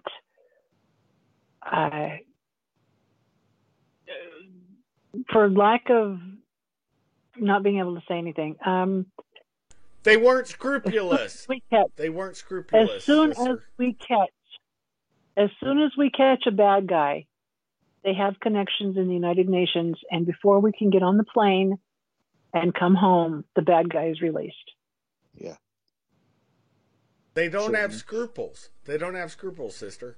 That's the whole thing. It's the United Nations needs kicked out of New York. Let them find a home somewhere else. I mean that. I agree. They're a festering bin of communism. You know, people can call me this, that, and the other, and I don't care. But do always call me an anti-communist, because I know what communism looks like. Just like you do, sister. Look, here's the thing. We were talking in another show. Now, we've had a good show on this part, but this is the part I really wanted with Kate on her military service as a military police woman. Remember, there's military police men, military police women, and military police officers. Officers are actually officers. And you started out as an enlisted woman, if I'm not correct, didn't you, Kate? I did. And so I was joking around about the kit and stuff that we used. You weren't able that day, unfortunately, for reasons beyond your control, to come on the show. Me and Baz did. And that show, Baz put his stuff out there. I talked about wearing a steel pot and then a Kevlar, and then had to go back to a steel pot for ADAC, and then went into Marine Corps and never saw a steel pot again. I have my last steel pot from ADAC Alaska still. Can you discuss the kind of kit, training techniques and stuff, just as a military police woman, you had? I mean, you guys still carried, I believe, because our females still carried the 38 revolvers. And you can talk about whatever kind of kit you were issued, the Sam Brown kind of thing. Females still wore that stuff too. I mean, females in the 80s and your era, the females, they held their own because we had to. You know, we could deal with anybody from a regular supply guy or a girl or an admin pogue to special forces dude. And, you know, that was just the nature of the business. If you want, can you fill in just the kit, the kind of training, you know, just something for people to understand your era. In my era, we both kind of overlap, but you know what I'm saying. I do. Nowadays, if I understand correctly, military police now has 20 weeks of advanced individual training, or AIT. Back when I was in the military, it was directly after the Vietnam War, and we were trained by Vietnam veterans, MP Vietnam vets. And our AIT, after basic training, in some military boot camp, but our basic training, we had 8 weeks of basic training and 12 weeks of AIT. And our AIT consisted of basic fatigues. We didn't have the BDUs that they have now. We weren't allowed to wear the camouflage. We always had to have our uniforms pressed, Our fatigues had to be pressed, and they were always OD green in color. We were issued 45s. We were allowed to carry our own personal firearms, and I had a snub nose 357 that I carried. We were issued a badge. Yep. That badge was issued to us and us only. We did not have to go to CQ or supply or anything to get a badge issued when we were on duty, because when we were, the way I was trained as an MP is you were on duty 24/7. Now that is not your basic military police. Right. I do not know how the basic on-post military police were dealt with. We only had like 2 weeks out of the year training in basic military police. We were, I was assigned to a military escort unit where we escorted presidents and dignitaries and royalty and generals. That we were their executive protection. Right. We weren't trained just by the United States Army. We trained with the military police escort units of the Marine Corps. Right. I was never a Marine, and I'm not saying that the Marines are bad. I love the Marine Corps and I love my Marine Corps brothers. I'm just saying that the Army was better. Just ask me. But anyway. I was both, so I guess I'm the best of the best, right? No, not really. You know, I'm joking. With that being said, we joked and teased and razzed each other because we were the Army or we were the Marines, but in our training, we were one unit. And in that one unit, we knew and were trained how to read each other's body language. For example, if we were, let's just say President Trump was the president, well, actually back then it was Carter, so let's just use President Carter. President Carter was the one who his administration told Iran soldiers were coming over during the Iranian hostage crisis. My unit was the next unit with the Marine Corps to go over at the Iranian hostage crisis. When we were on our way over in the C-130 and President Carter called us back. There were already 3 helicopters that were shot down and everyone on board were killed. Now these were comrades. These were people who we trained with. These are people that we knew. You're talking about Iran 1. I remember that mission, and yeah, once they got on the ground, it was a clusterfuck for the refueling. I do remember that mission. I was still, I think I was just starting. This was in 1980. 80, yeah. I would have been still in middle school, 8th grade. And our government, and I won't mention any names because I can, our government told their government... Mention away, they're all dead. I know they are. Yeah.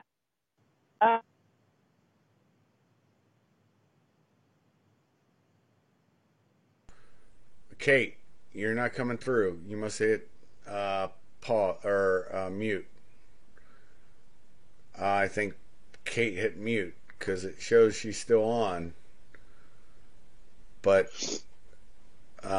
Kate, we're waiting. Your unit was flying in, I guess, to help with the evacuation. Good Lord, you know what? Oh, okay, Kate, you're back.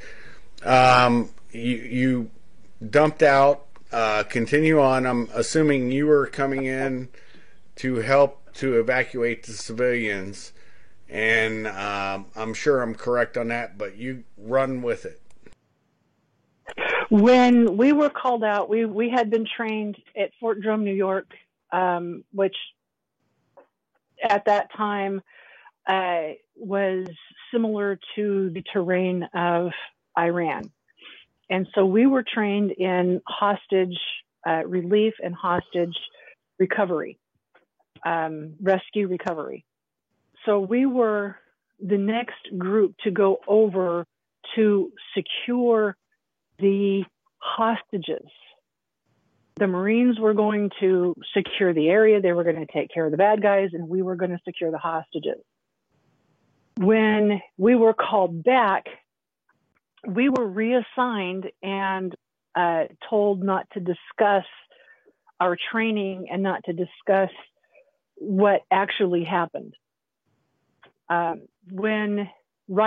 Directly after that, we had a situation here in the United States at Fort Drum and Fort McCoy, Wisconsin, where we were supposedly processing in Cuban families to come into the United States and be legal and all that happy stuff.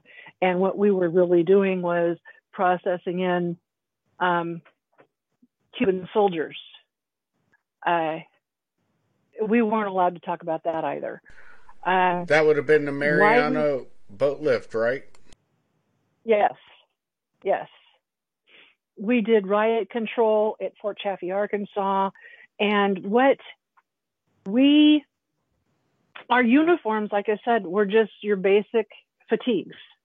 The OD green in color, BDUs, and we weren't allowed to wear the camouflage. Everyone else could wear camouflage. We couldn't, for some reason. We had to be pressed. The OG 108s, the best looking military uniform the Army ever had. The Sateens, people call it. They'll also call it the fatigues.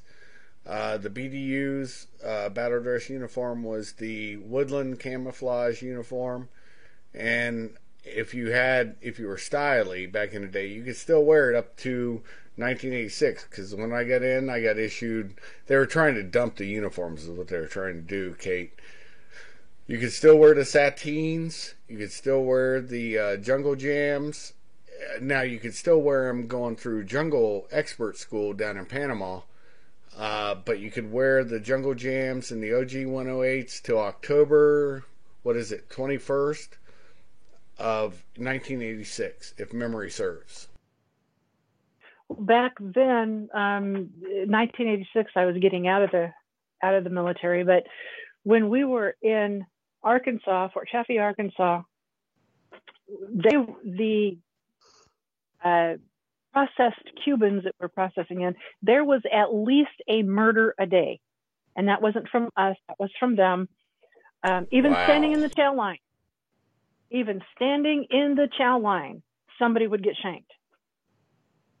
And we were not allowed to carry our military issue weapon. We were allowed to have a knife, and we were allowed to have our stick, which is our nightstick, our retractable nightstick. If you had a private pistol, a private weapon, you were allowed to carry that, but the military did not advocate that.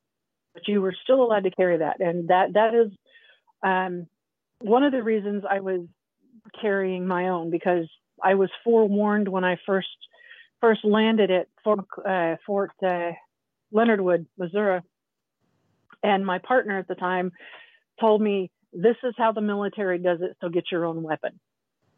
The military does not advocate that you have your issued weapon during some of these deployments. We had the same thing.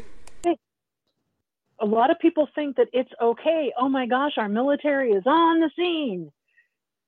But what they do not understand is we have to obey those orders. And those orders are, you do not carry a weapon unless it's your private weapon.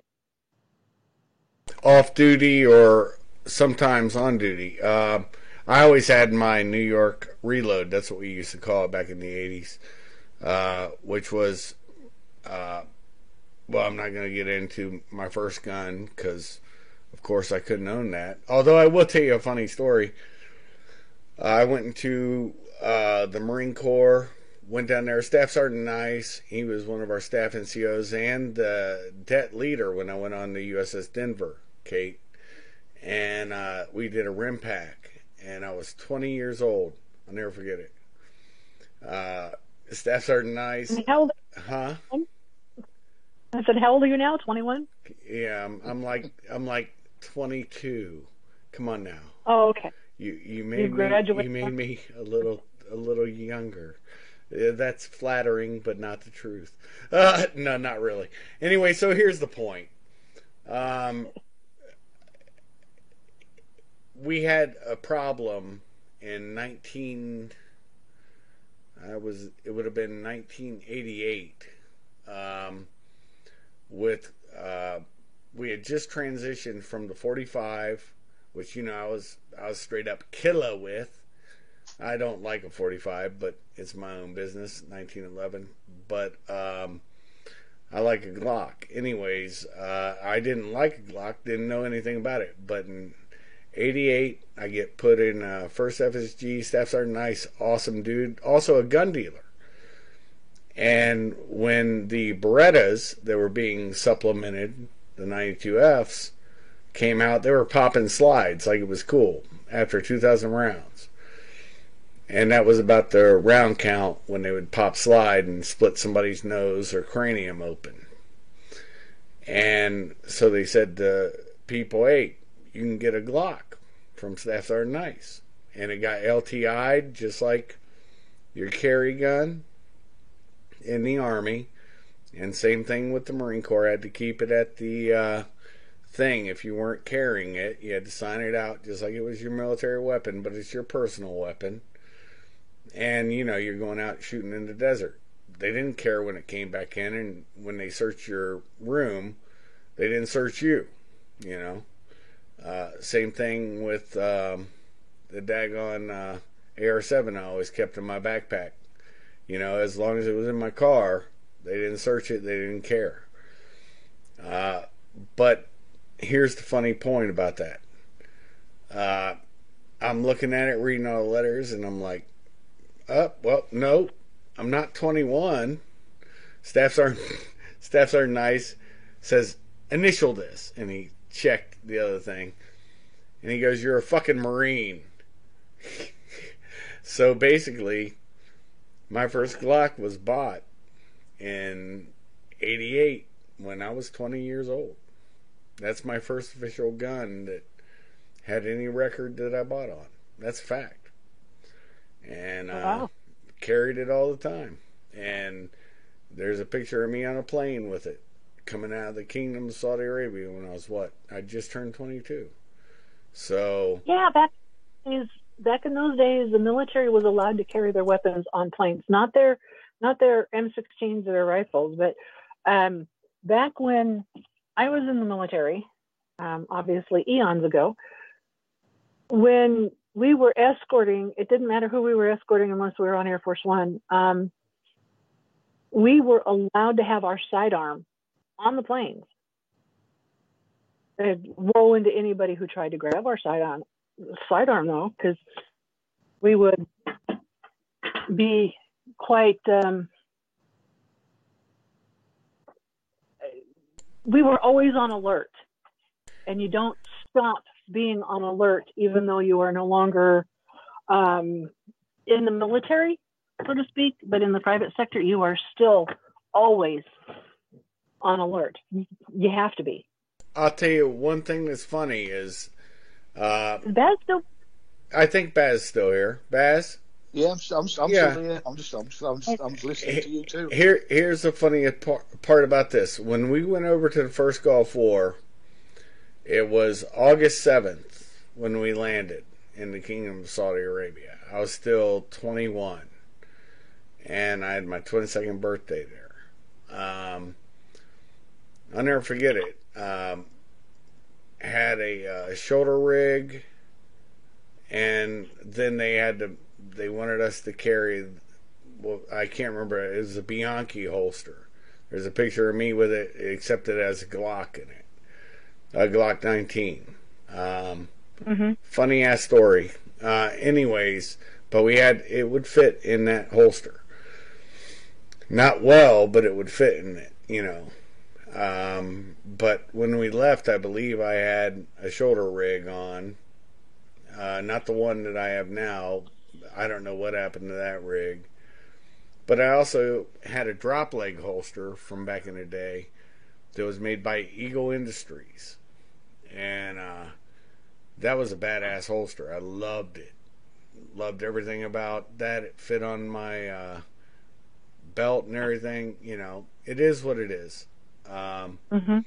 But the interesting point was, that it was still in 9mm, and by that time they started reissuing the 92Fs, and none of us went back to the 92Fs because we all saw. I watched the guy's nose get split by a banana by a 92F slide popping off the receiver. Oh, wow.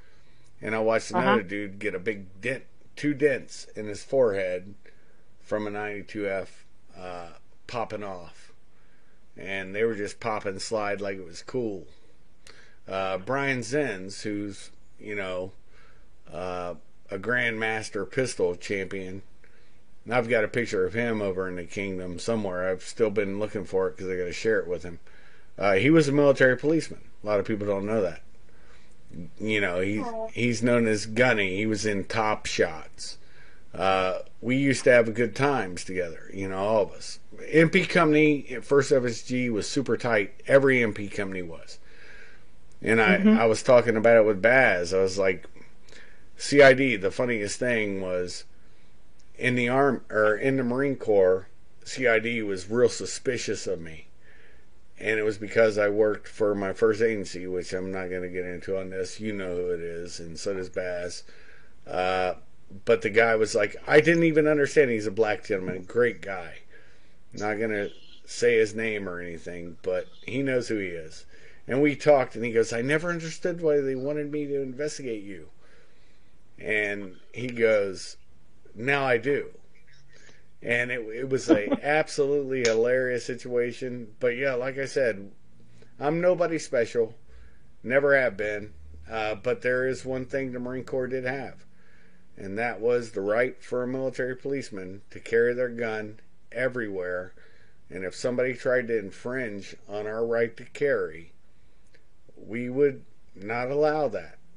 And it did come down to it would have been a blue on blue situation. And it happened at Fleet Hospital 10. It was Corporal Miracle and a couple other dudes, 2 other dudes that were there. Those dudes we don't know. They were Marine guards for that naval hospital. And they told us to unload our pistols. And we're like, sorry, that's not going to happen.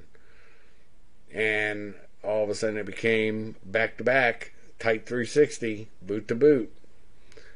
And we had 3 people drawing on us, and we were drawing, and their captain came out, what the fuck is going on? And Corporal Miracle said, sir, your boys just locked and loaded on us. And we got our brassards on, our MP brassards. And he goes, you dumb motherfuckers. Don't you know the Commandant of the Marine Corps, that was Al Gray at the time, gives military policemen the right to carry a gun everywhere. And this is the funniest part about it. They, like I said, they locked and loaded their ARs, and they were pointed at us. And he goes, well, we didn't know.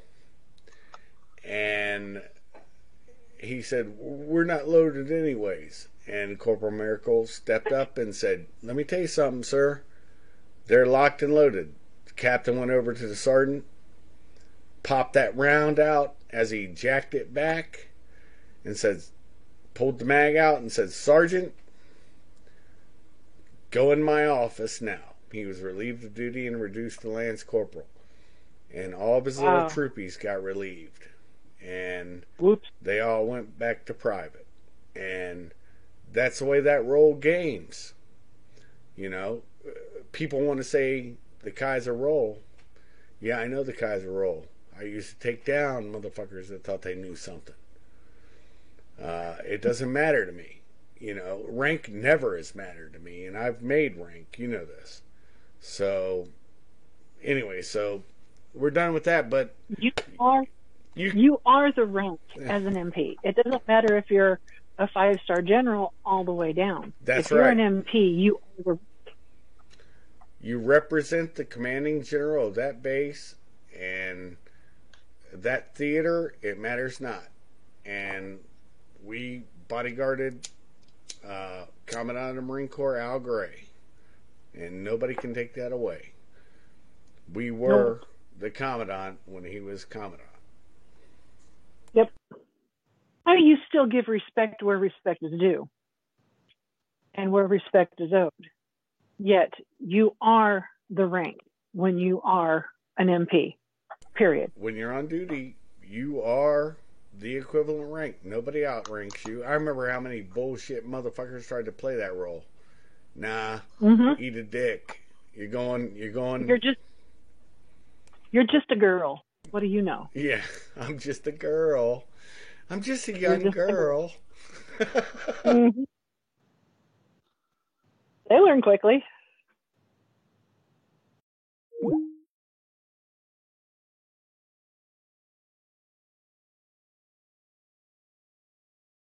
Obviously, we've not really spoken about your history before, so it was good to hear about obviously your era and things like that, and the way that you did business back then. And Sorry, the differences of sorry. Somehow I cut everybody off. The military police do in the United States military, and the differences what our military police do in the United Kingdom sort of military.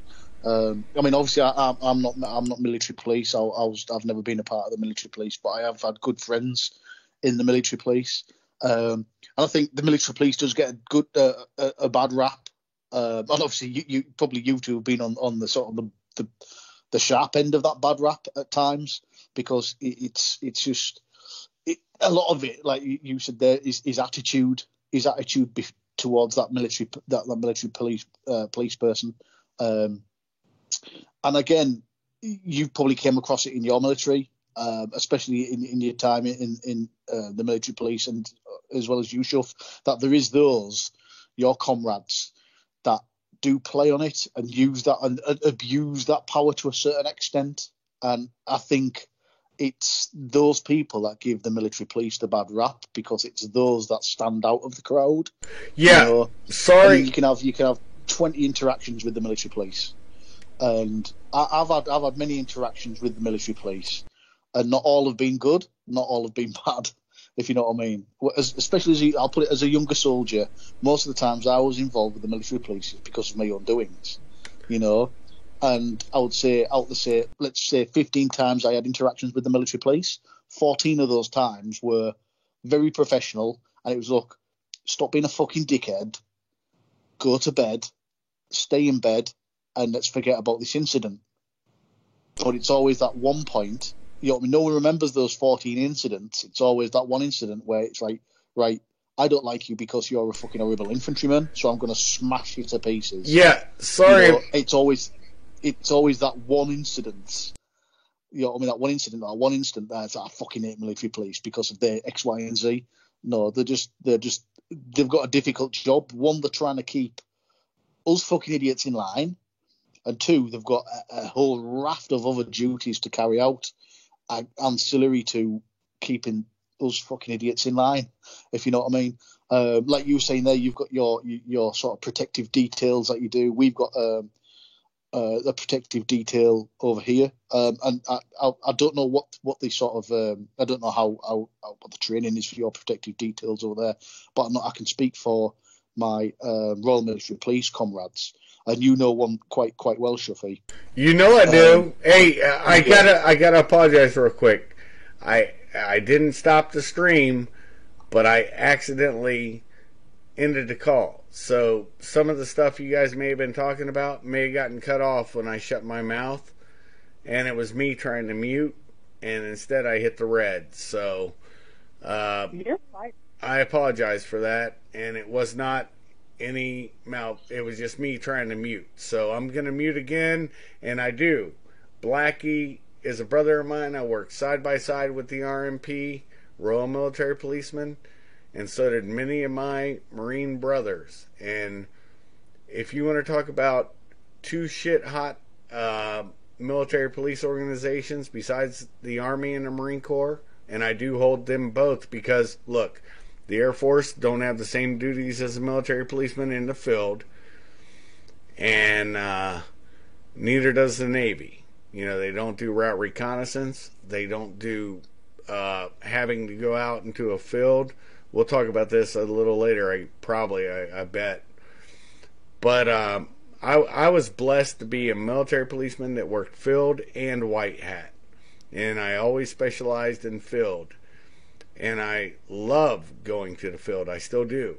There was nothing better than being out there in the field where, yeah, the way you pressed your clothing was under your sleeping bag as you slept on it overnight. That was how you pressed your uniform. And nobody but a field.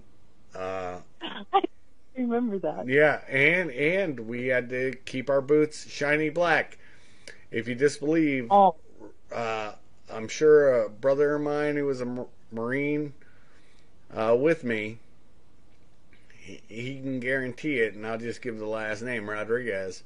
That man made a comment on my page one day saying, yeah, I can confirm Chef was a Marine military policeman and a former Army MP.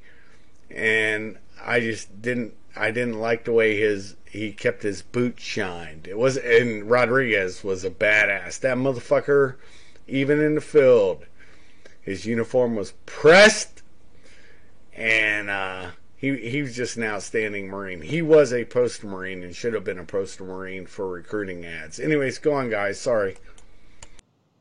Yeah, so I've had sort of the pleasure of working alongside some of my R&P compadres, and I was lucky enough to be a part of a certain job, a certain role where I needed to go through their close protection course, and it's outstanding. It's taught by and derived from the SAS, and it's amazing. It's an amazing course to do, and actually it's quite world-renowned course to go through. I know at some point they were having some of your guys go through it.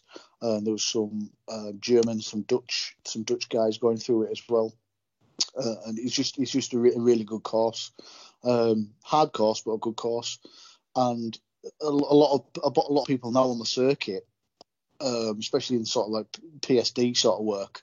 If you go up to them and it says, "Oh, I'm ex-RMP CP operator," you're pretty much a shoo-in for that job over quite a lot of people, no matter what sort of company they've gone with since leaving the military or whatever, with it Task International or Phoenix or someone like that.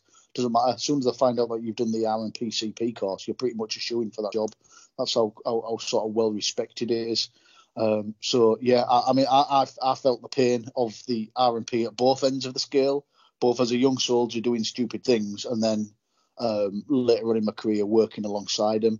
When we used to have RMP personnel working with us for sensitive site investigations and things like that, especially if we were hitting targets where we had to exploit on site.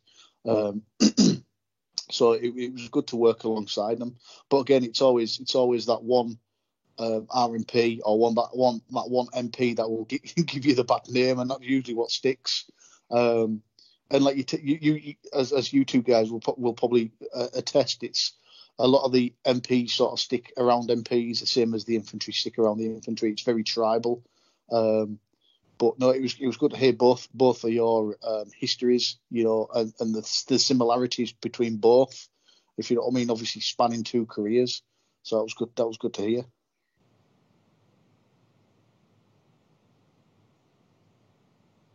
It got quiet. Yeah, we were waiting for you to talk. Yeah, I'm here. I'm waiting for Kate to talk. Okay. Yeah. From the time that I was released, discharged from the military, and Chef was in the military, there are strong similarities, yet stark contrasts. Because of the changes.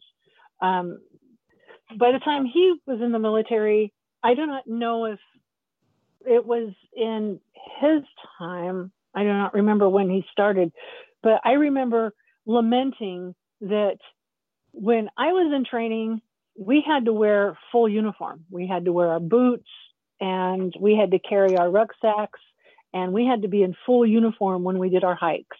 Yep. When we went out in the field. Then it changed to some pansies that they got to wear tennis shoes when they went on their hikes because their poor little feet couldn't handle the boots. And then they didn't have to carry their rucks during their 25 and 50-mile hikes. They had to be deuce and a half in. So when you did your 25 or 50-mile hike, your rucksacks were waiting for you when you got to camp. Yeah, no, when I was at Fort McClellan, Alabama, I don't know if you went to Gordon or Fort McClellan, so sorry, I don't want to... I was at Fort McClellan. Oh, so we both know Magdalen Hall intimately. Oh. Yeah, and the Pistol Palace. Yay, Pistol Palace. Love it. Fort McClellan, Alabama was a classic Four Seasons training base and should never have been BRAC'd.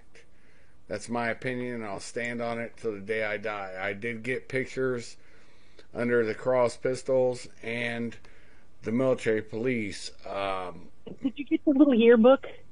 Oh, yeah, I did. But you know what's fucked up? For some reason, my picture's not in the yearbook.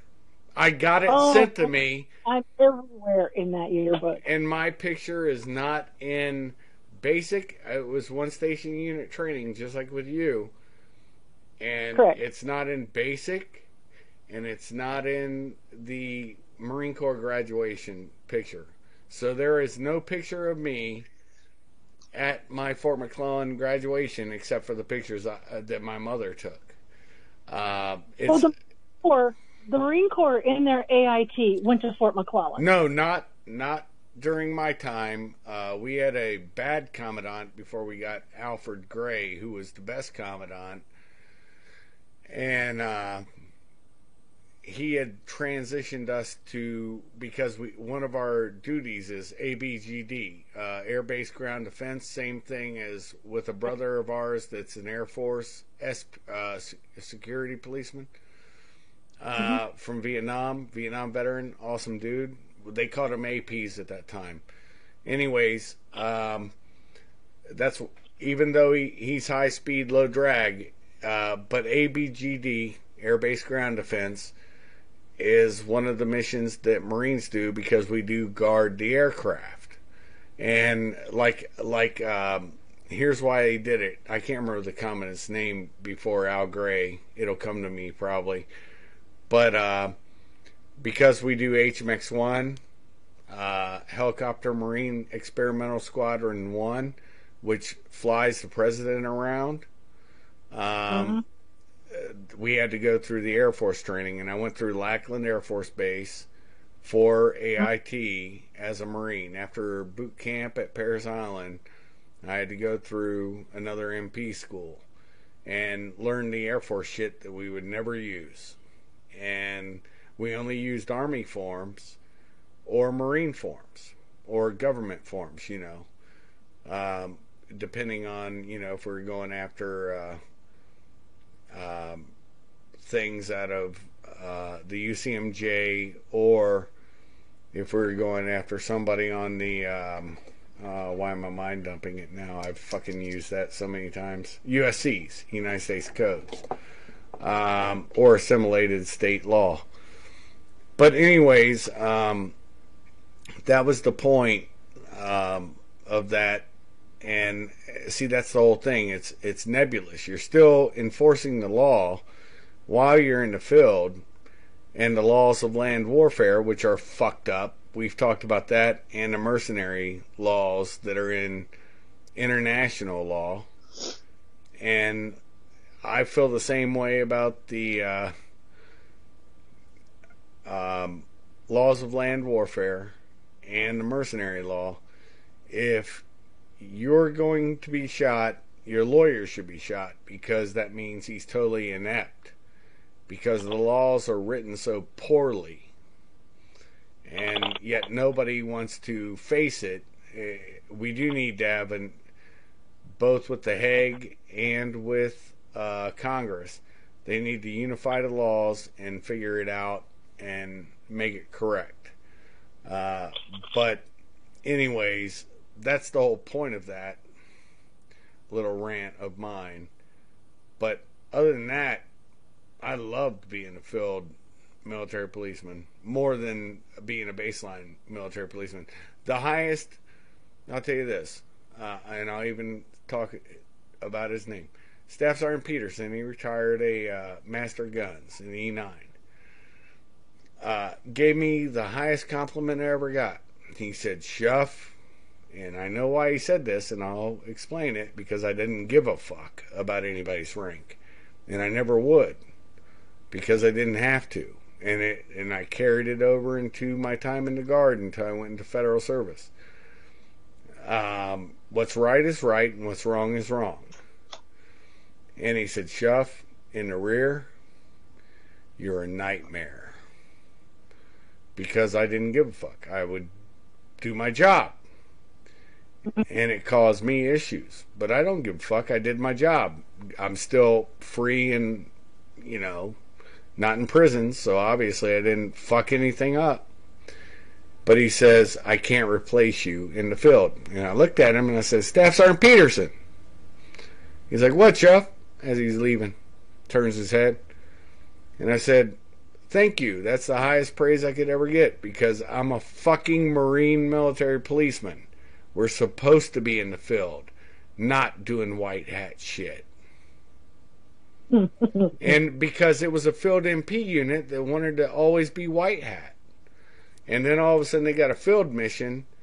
Oh, the incompetence I saw. There's a whole big deal where something happened. We'll talk about it on another show, but there's a reason why that's sort of a bee in my bonnet.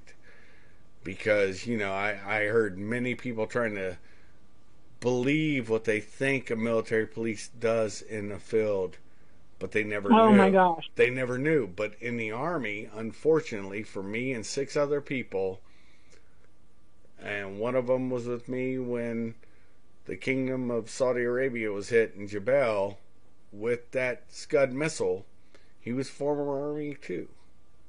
And thank God it was 2 former Army military policemen, but that unit was shit hot. I will tell you, if you survived MP Company 1st FSG, if you survived it, trust me, there was many that didn't fucking finish their tour.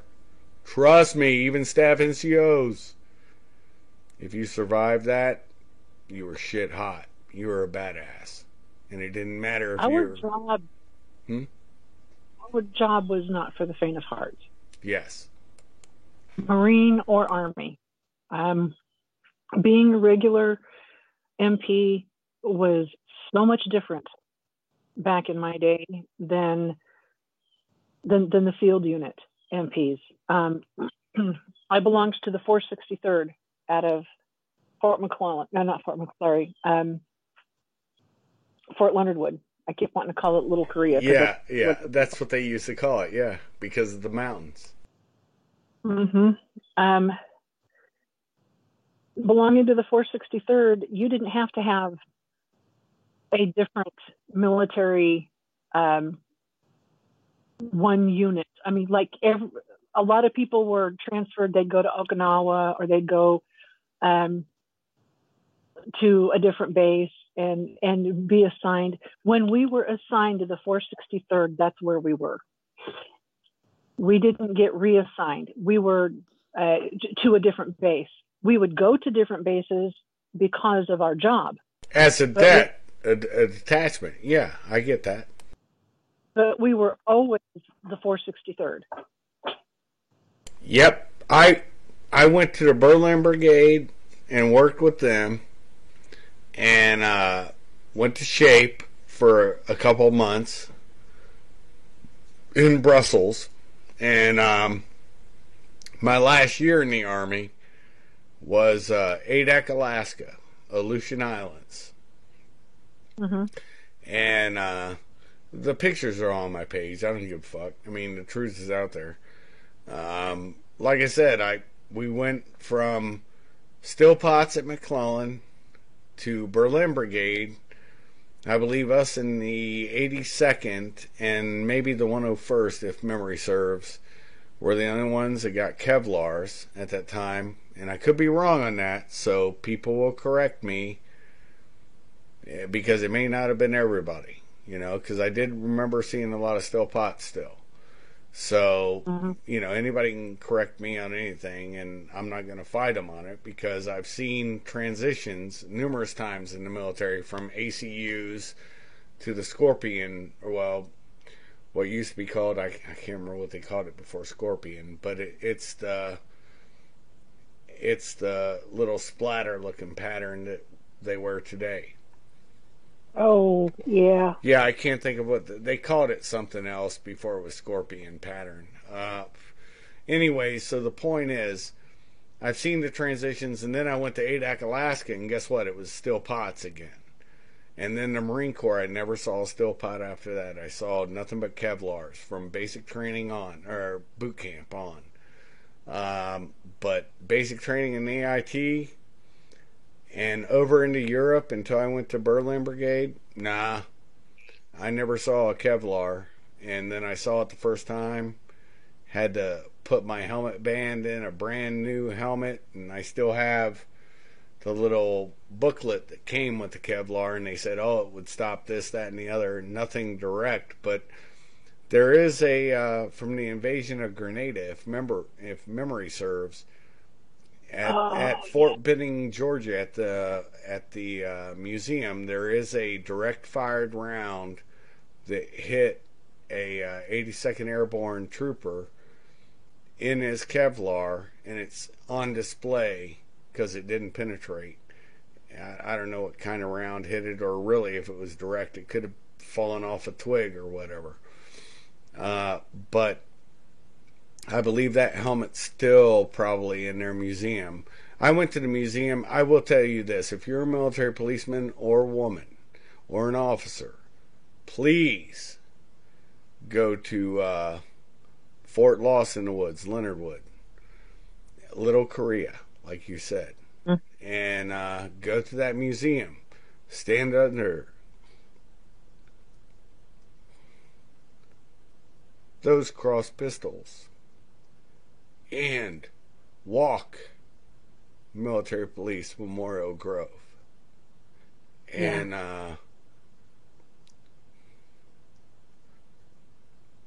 it's interesting. That's all I'll say. It definitely has been a blast from the past. They didn't have that museum when I was there. If they did, like I said, we weren't regular MPs, so we weren't on base very often. We trained on base, but that was it. Basically, we were always out doing executive protection or training for stuff like the Iranian hostage crisis, the Cuban crisis, things like that. Even though it was Cold War, it wasn't very cold to us. We were in our minds at constant alert. We had to, everyone in our unit had to be single.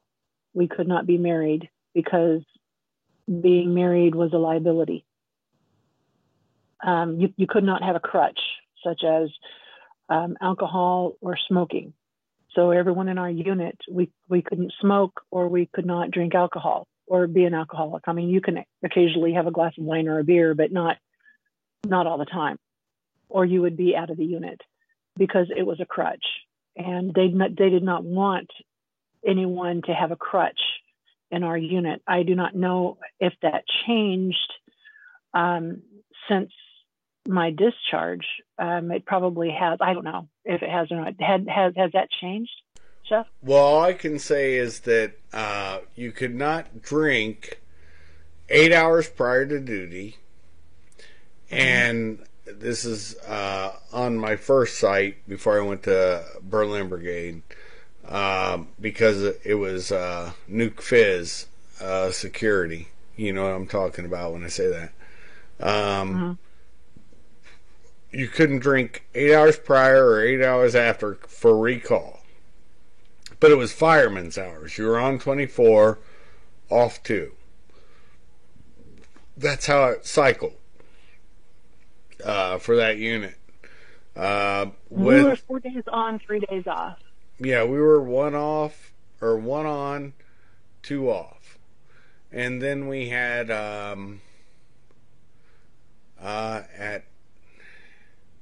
in Berlin, it was a lot more tight just because of the constant probing by the VOPO, Volkspolizei, uh, the East German and Stasi, and also the SMELM, Soviet Military Assistance Liaison Mission.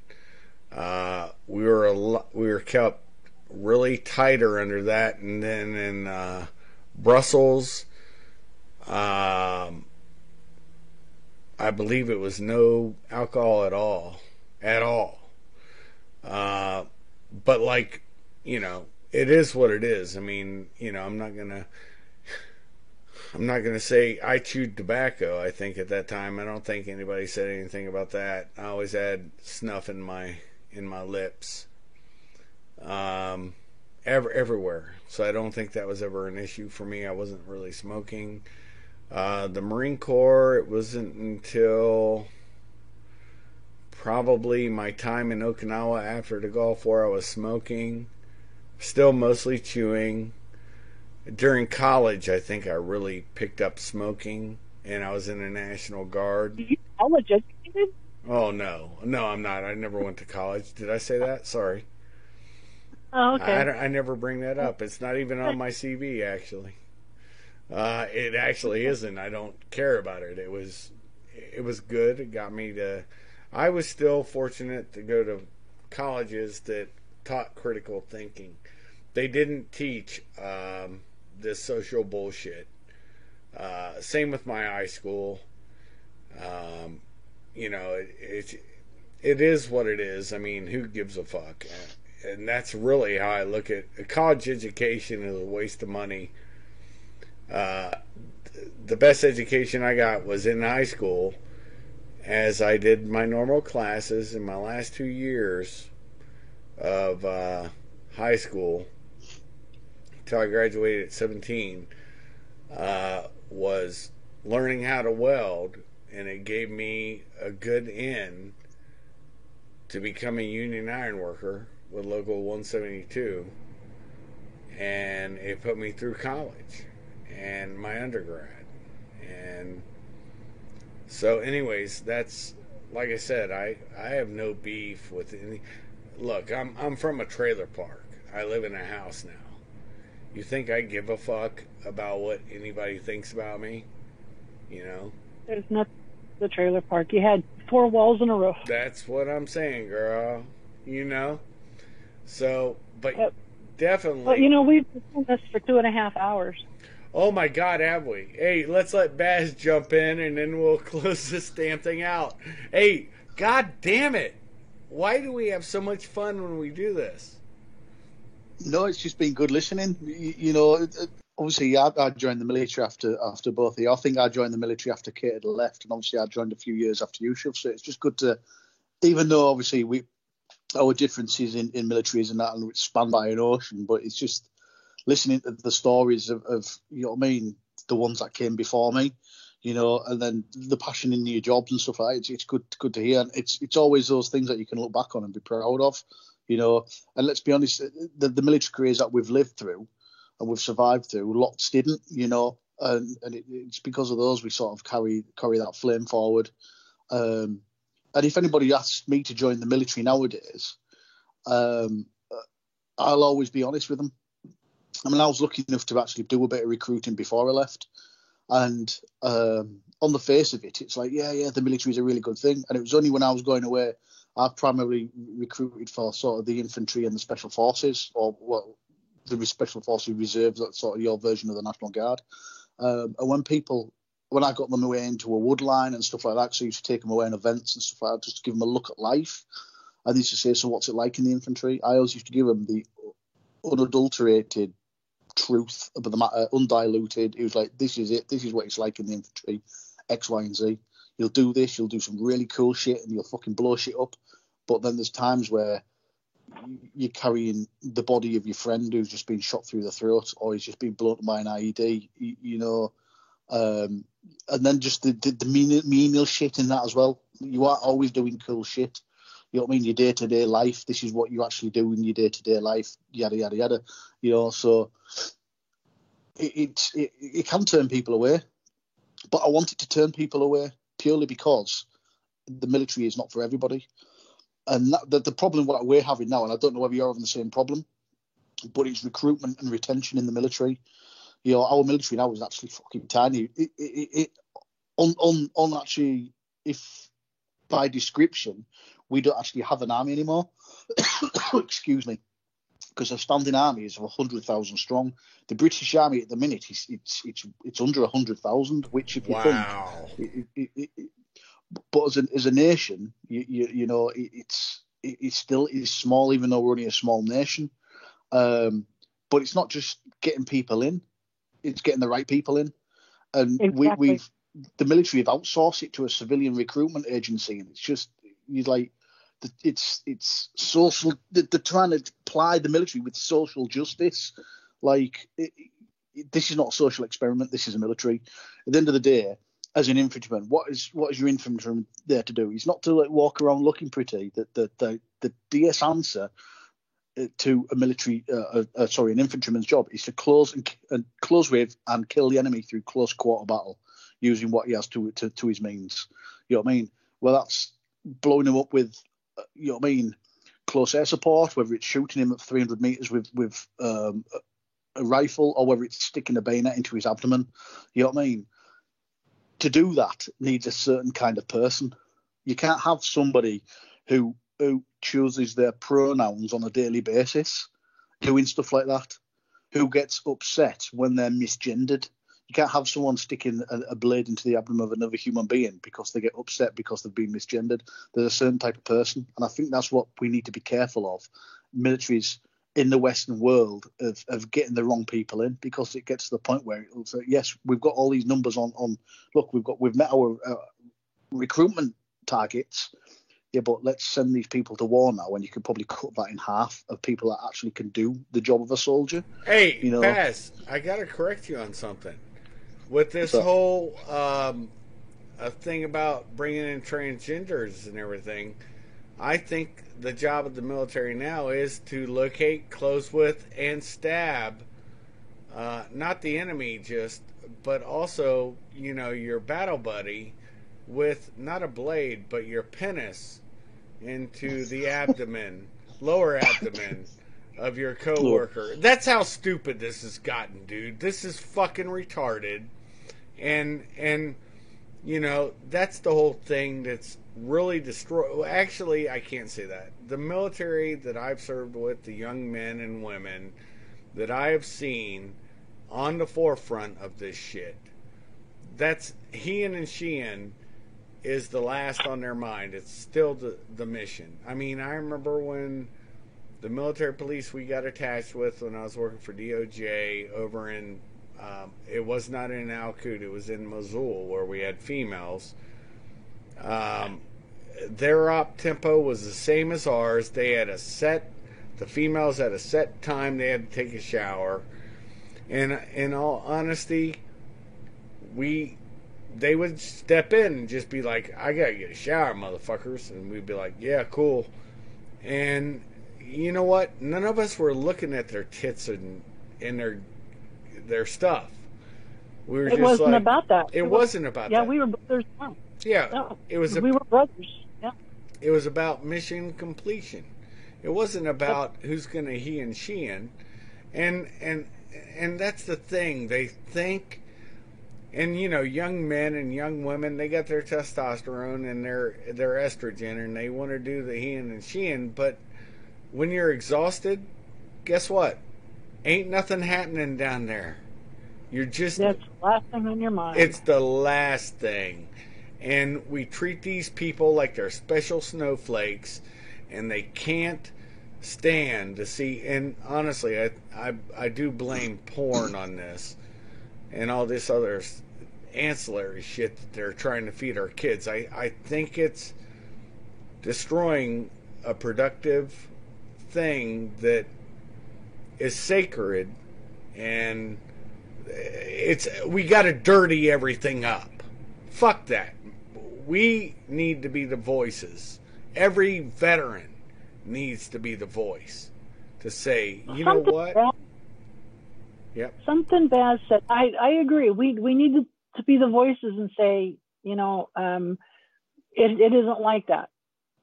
But something Baz said, he was saying that in the UK they have like under 100,000 infantrymen. Maybe I am misquoting that. I was pretty sure I heard that. But I also look at it like, Baz, you can have 100,000 men, and just like Spartan, if you have 300 good men or 30 good men, you can whip a whole nation. Yeah. Yep. Hey, 100 without a head will be defeated by 10 men wisely led. That's a fact. Because all they have to do is watch each other. They know each other's body language. You can stand a certain way, and that means something to your team. Yeah. That means lock and load. That means we can rest. That means be more alert than you usually are. Just tweaking your ear and scratching your nose could mean something, and nobody else would know but your team. Hey, that's how one of the ways you win. That's so true. That's a blessing that we've had, certainly in sort of our infantry battalions, that they only recruit from a certain area, and it's in the scale of the US, it's quite a small area. Like, I'll put it this way: it's like an entire infantry battalion of one of your battalions recruiting from Houston, Texas, and the surrounding sort of towns and cities. You know what I mean? It's like an infantry battalion recruiting from Anchorage, Alaska. You know what I mean? You're getting everybody from there, or the 90% of them from there, or in the battalion are from that area. And then the ancillaries have got, like, we've got Fijians, you know what I mean? We've got some South Africans, you know. So even down to the dialect, because as you know, like you've got different dialects. Like if you're from Ohio, you're going to speak differently. Someone from Georgia going to speak differently from someone from Oregon. You know what I mean? So even the dialects and you know the English language, as in as we speak it, the English, it's more fucked than anything. You know, we've got sort of 15 different words for an alleyway, for example, and it differs from 20 miles. 20 miles, a city or people from one city might call it this, where people from another city 20 miles away might call it completely something different. You know, and it's like that in the UK. So even down to that, if I say something to people from my area, they know what I mean, and we all act differently as well. You know what I mean? Different levels of aggression, different levels of, you know, banter and things like that. So you're right in what you said there. Kate, is I know when something's wrong with one of my team, you know, purely because of they've been brought up in the same area. Chances are I went to the same school as them, or I knew them when they were young, or I knew their siblings, or I knew their mum and dad, whatever. It's just, it's like that. And that's the type of people we want in the military, is where they can assimilate quite quickly. Now, I don't care what you do with the bits between your legs, as long as it doesn't affect me and the team and the ability for us to complete our job. If you want to finish your job, take your uniform off and go and stick your bits, or let bits be stuck in your bits, any whatever you want to do, don't give a flying fuck, as long as at the end of the day you're one of the team. And that's how I look at it. If you want to be called he or she, they or them, outside of the job, don't give a fuck, as long as you can bring it when it needs to be brought. That's right. Correct. Bring the heat. I want a team member that if I'm falling down a ravine, that person's going to chase after me. Not stand at the top of the ravine and say, hey, are you okay? Yeah. I want a team member who, if I'm walking into danger and they tell me to duck, I want to trust that person and duck and not turn around and say, what? Yeah. Why? I want a team member who is not afraid to, like you said, Baz, take the bayonet and stick it in someone's gut. Yeah. Well, I'll tell you this. But once you take that life, that first time, you will never be the same. No, you won't. And I'll tell you this on another level.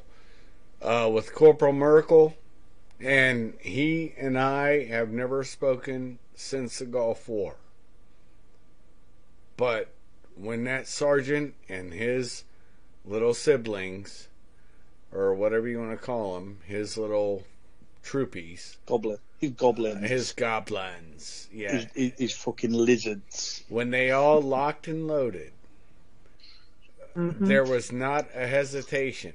We both pulled and drew, and they had M16s, probably already, we heard the clicks of the select fire, 3-round burst, and we both were like, okay, put your guns down, now! Do what you had to do. Don't fuck with this, put them down. And then his captain came out, and luckily nobody pulled the trigger.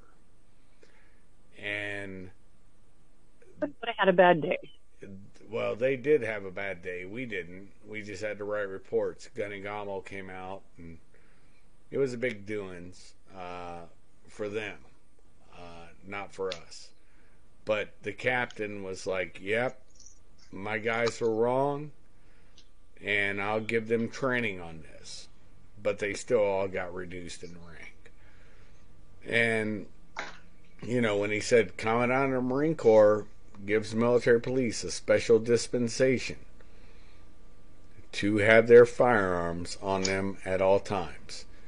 And here we're armed with 9mm. You know, that was the reality of it. And in all honesty, Merkel came from, I think, a air wing unit. He wasn't a field military policeman. But all it took was the lock and load, and we're boot to boot, back to back, and outnumbered by one.